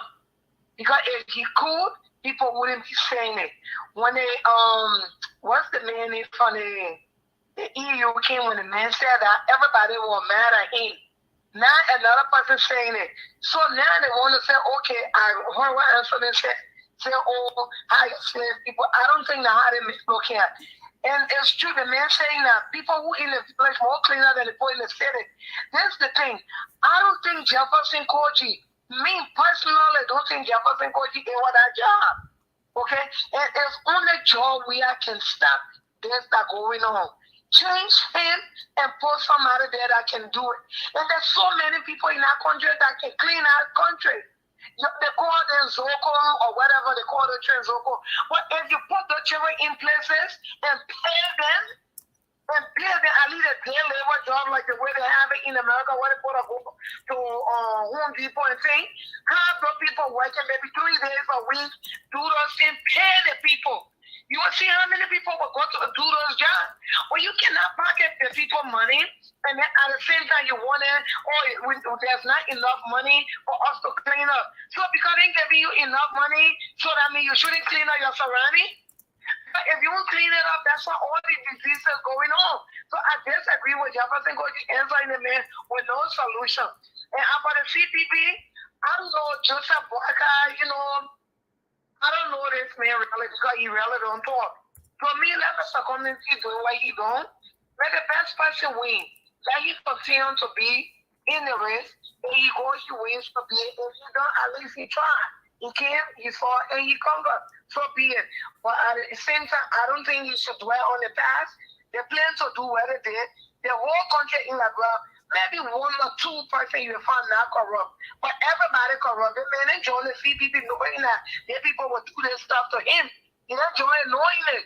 So if they did it now, who knows what they will do next time? So let him just do what he has to do. If he wins up here, if he don't, at least he tried. That's my input. Thank you. Okay. Thank you so much, T. Well, Mr. J. Randy, as you've heard some of the callers that have spoken, this is an interesting tale. And we know the politics of Liberia. I'm not saying necessarily Mr. Alexander Cummings or maybe Musa Belede, who is the current chairman for the Liberty Party, would trigger this clause. But I'm saying it could be someone possible that could trigger this clause. You understand? It could be someone that could trigger this clause. Someone else, or a citizen, or one of the leaders within the CPP could trigger this clause. True. And then, like you said earlier, the NEC would have to look into it. Or when and if the Unity Party submits anybody, then guess what? They will have to look into it. As evidenced by yesterday, Mo Ali made a statement threatening that if the Unity Party does not run in or provide a candidate in Lofa. Now, this is where it's going to be tested. This thing is going to be tested. People are joking with this, but the Unity Party cannot feed a candidate under the new Unity Party, and that's what they don't get. And that's why you see them jittering, and they're all around the place making noise. That's what we told them from the get-go. Don't leave the CBP in your head and in your mouth. Yes. Go do the legal thing. Yeah. Stop jumping around. They wouldn't listen. But let's see what the government reaction will be when and if they decide to submit or list. And I want to say this to Mo Ali directly in the United Party. When other people say things, you say them are threatening the peace and the stability of the country. You don't threaten the peace and the stability of the country. Yeah. Y'all will not do fire. Y'all can do nothing. Y'all can do nothing. Nothing y'all can do. So if the government states that United Party cannot register somebody that has to go under the umbrella of the CPP, y'all will have to follow that rule. You're not above the law. United Party is not above the law. As a matter of fact, United is known for breaking the laws and the rules. So y'all will not do nothing. So start wasting your time, Omen. It's left to the government to make that decision. And if they were to say you're not doing it, it will be the right thing because that's what your CPP constitution states. That's what CPP constitution states.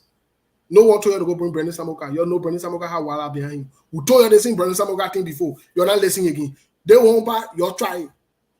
They won't, you might try, they won't. Jay Rennie, what do you say and what is your closing or parting comment? Let's get your final thought and your closing comment here before we close. So I think Unity Party official need to clearly tell the people why they should be re-elected. Because from what I'm seeing, from the way they are departing from the CPP, it does not really show to us that they are committed to actually bringing the change that they want the Liberian people to vote them into office. Because if you cannot handle the little things, what make you think you can handle the country? And for Mo Ali to come out here and be very vocal, Mo Ali once said that he couldn't handle a situation in some other discussion. And if you think by making the threat is going to help, no. And I think Mo Ali should be an example that the young people can see and be able to lean towards Joe Barker. Because if he start making such a comment like that, what if an opportunity presented to them? Is that how he going to react? So I think they need to get out of their emotion and focus on their intellectual behavior and discussing things in a friendly manner. Jefferson Koji is unqualified for that position. I don't care whether you sedition or not. And here is why. Tell me which role or what role Jefferson Koji ever held in his life to take on such a big position. 1 year, 2 years, 3 years has gone. Mayor Koji has not come up with a single vision as to what he wants to do. He hasn't told or whether he is challenged with capacity issue, logistic, or financial issue. I think it would be best in the interest of the city and the people in our city that Major Koji does the right thing. He knows what I'm talking about. Mr. President could have saved himself since Joseph Jigen Rabo was dead by asking himself, what should I do, or what can I do, or what have I done if Joseph Jigen Rabo was to come from his grave? One thing he could have done, I audited Ellen, and I know exactly what Ellen did to this country. So if Mr. Rao was to come out today, I would say, Mr. Rao, all past government did not do anything, but at least I managed to audit Ellen, and here is what I think Ellen has done to the people, and this is what I'm doing here. So with that being said, I would like to say a big thank you, Moses, for the opportunity. It was a learning experience for me. And I would like to say a big thank you to my sister Yasini. I know there are times we fall and we get up together. And I think it will be very, in the best interest of your audience, where she can come and really lay out what she has in mind. Because women are proportionally disadvantaged in our country. Young baby as low in age as 3 years old are being raped. It doesn't give me a better time to sleep. And I know that she's very passionate about it. And I will always encourage her to speak on this issue because the future of our country is being destroyed. T spoke about corruption. I mentioned that 90% of our population is corrupt. Even those who go to Liberia, you bribing people at the airport to get your document process is also a part of the 90%. Until we realize those things, we got a long way to go. So Moses, thank you so much for the opportunity here. And to all your people out there, I would say thank you. I know I'm limited to not making any announcement here, No, you can make an announcement. No, make an announcement. I just messing with you. Make an announcement. All right. So my announcement that I would like to make here is this: when you have the time, I do have my show, and I will encourage you to come in. Let's have a conversation.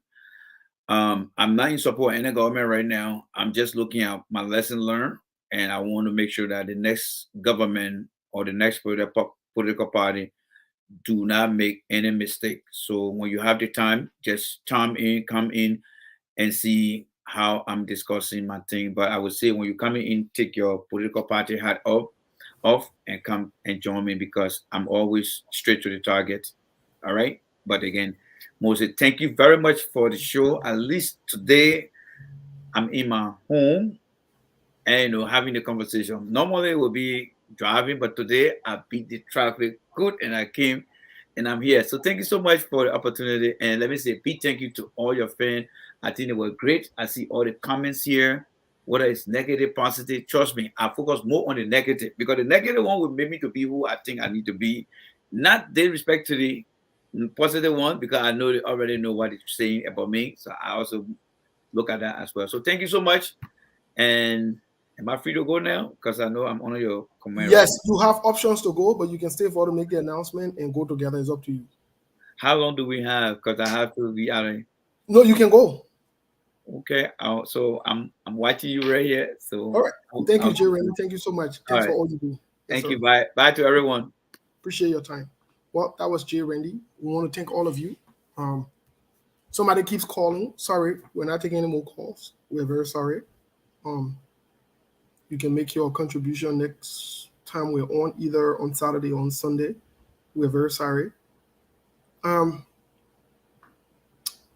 Let's make the announcement. I'm going to my Donald Trump here.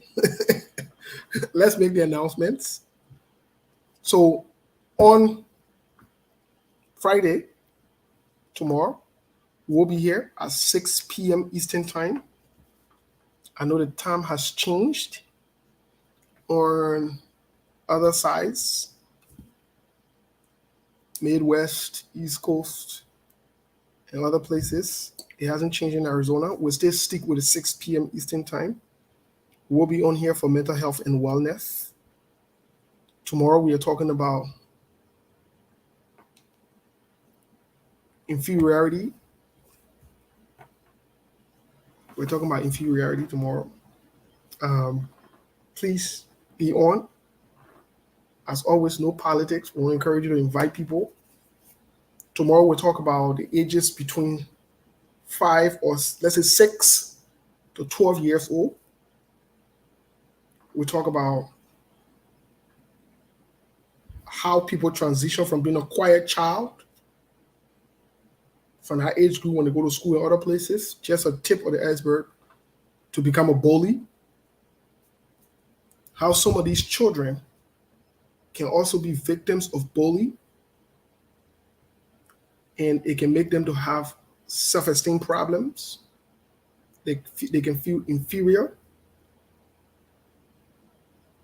We'll talk about that tomorrow. We'll also talk about their growth. Tomorrow at 6 p.m. on the same channel, we'll talk about how they grow. What are the expectations in boys and girls? What are some signs? What are some things you should watch out for?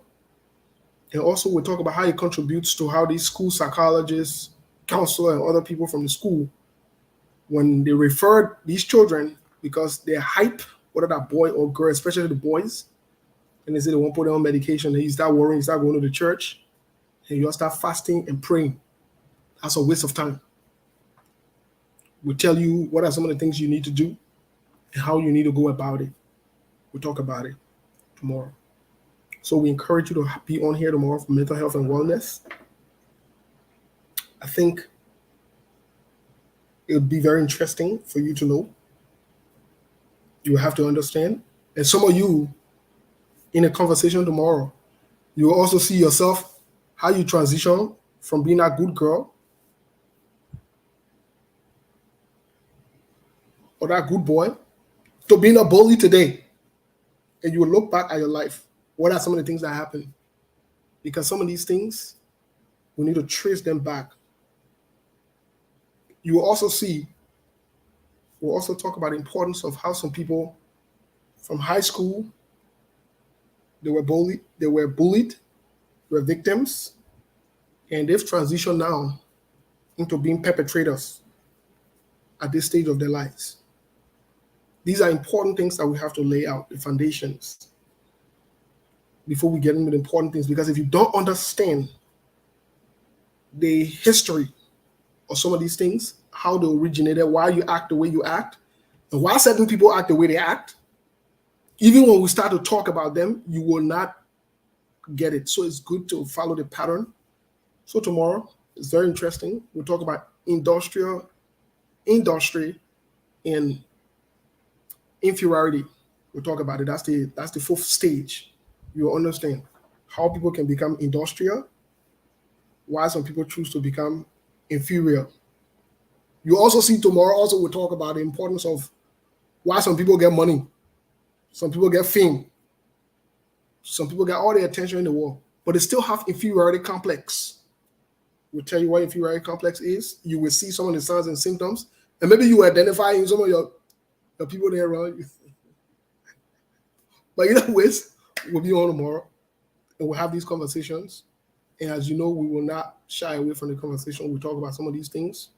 They're not personal, but we have to educate and inform one another. So tomorrow is a very interesting topic. I just wanted to point out also, before we close, or before we continue the announcement, I want to point out also tomorrow we'll discuss the importance of paying attention to your children in this stage, because you could lose your child for good in this stage if you don't pay attention. If you don't pay attention and don't get involved in the life of your children at this stage, in this age, you could lose them for good. For good.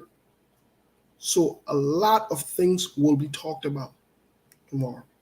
We'll have a great conversation. We look forward to it. We are set, ready to go. So tomorrow we'll be fiery. Invite someone, 6 p.m. Eastern Time.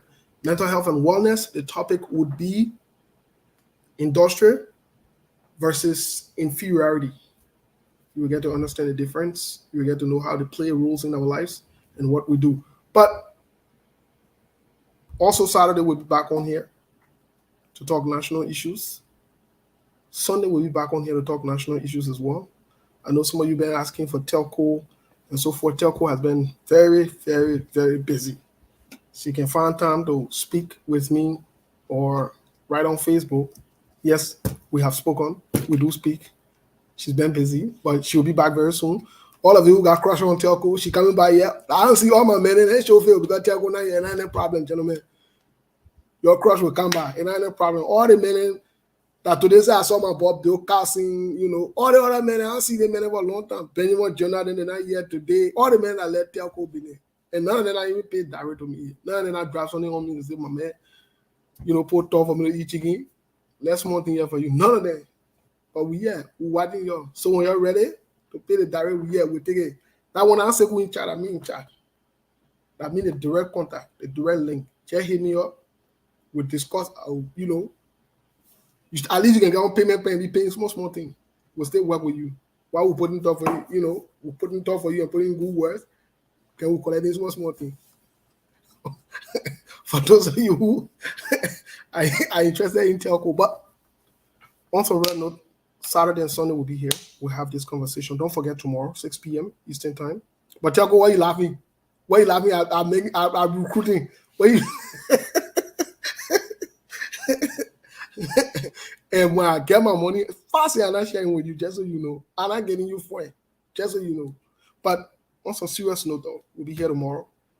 Let's continue to have these healthy conversations and these good conversations. Somebody, I was reading through the comments. Somebody asked me why I got to say Costa and Ure are losers. Yes, they are losers. They've won nothing. They are losers, and I stand by it. They are losers. The track record show that they are losers. So I call them losers. Yep. If you won't get vet, that's fine. It ain't a problem. But I stick with what I said.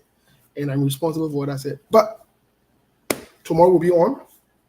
Feel free to be on with us. You're more than welcome to join us at any time. Telco, will be talking here very soon. Mr. Kane most likely will be back. There is a big wedding. His sister is getting married this weekend. Seku's sister is getting married this weekend in Arizona. So yes. We will be to the wedding on Saturday. I think there's a 3-day celebration, 3 days, Friday, Saturday, and Sunday. So people will be flying today, tomorrow. I know he's been busy. I called him. I think he was picking up someone or getting something. He said, my man, I think I'll be running late. I think I'll come to show later. But I know he's very, very busy. He's been running on, putting all of these things and the responsibilities, some of the responsibilities on him to do. In subsequent time, I should be able to go and help him. But Saturday, Friday, tomorrow will be on. Saturday, I know maybe Tel will be on tomorrow. Maybe he'll coordinate and clarify everything today. But we'll be on. Thank you so much. Oh, if you want to come to our inauguration, it's on May 21st in Arizona. Feel free to send me your email address and an invitation will be sent to you. May 21st, weekend, Arizona. We'll be having an inauguration. The flyers will be out in the next few days. Preparations are ongoing. Everyone is invited. May 21st in Arizona. We'll be here. I'm inviting every one of you, our viewers, our listeners, come and join us in our inaugural process here in the state of Arizona. I want to welcome all of you. The inauguration is officially set. I know a few months ago, we were accused of having an inauguration and eating the poor money and so forth. That's to tell you how people can just laugh for no reason. But the inauguration is May 21st. Please make time to be here. We'd like to see some of you in person.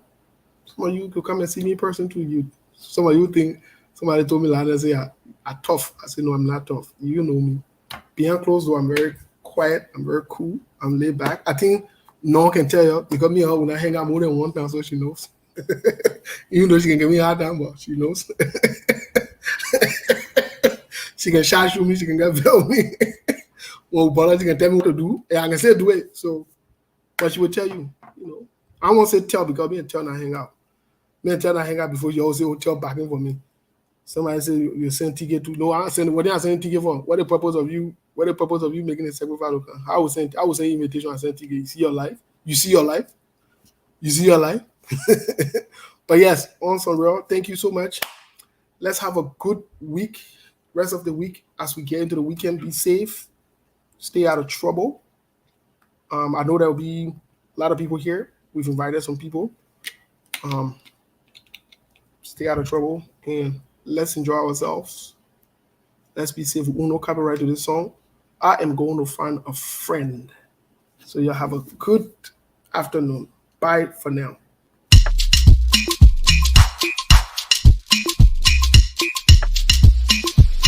Love.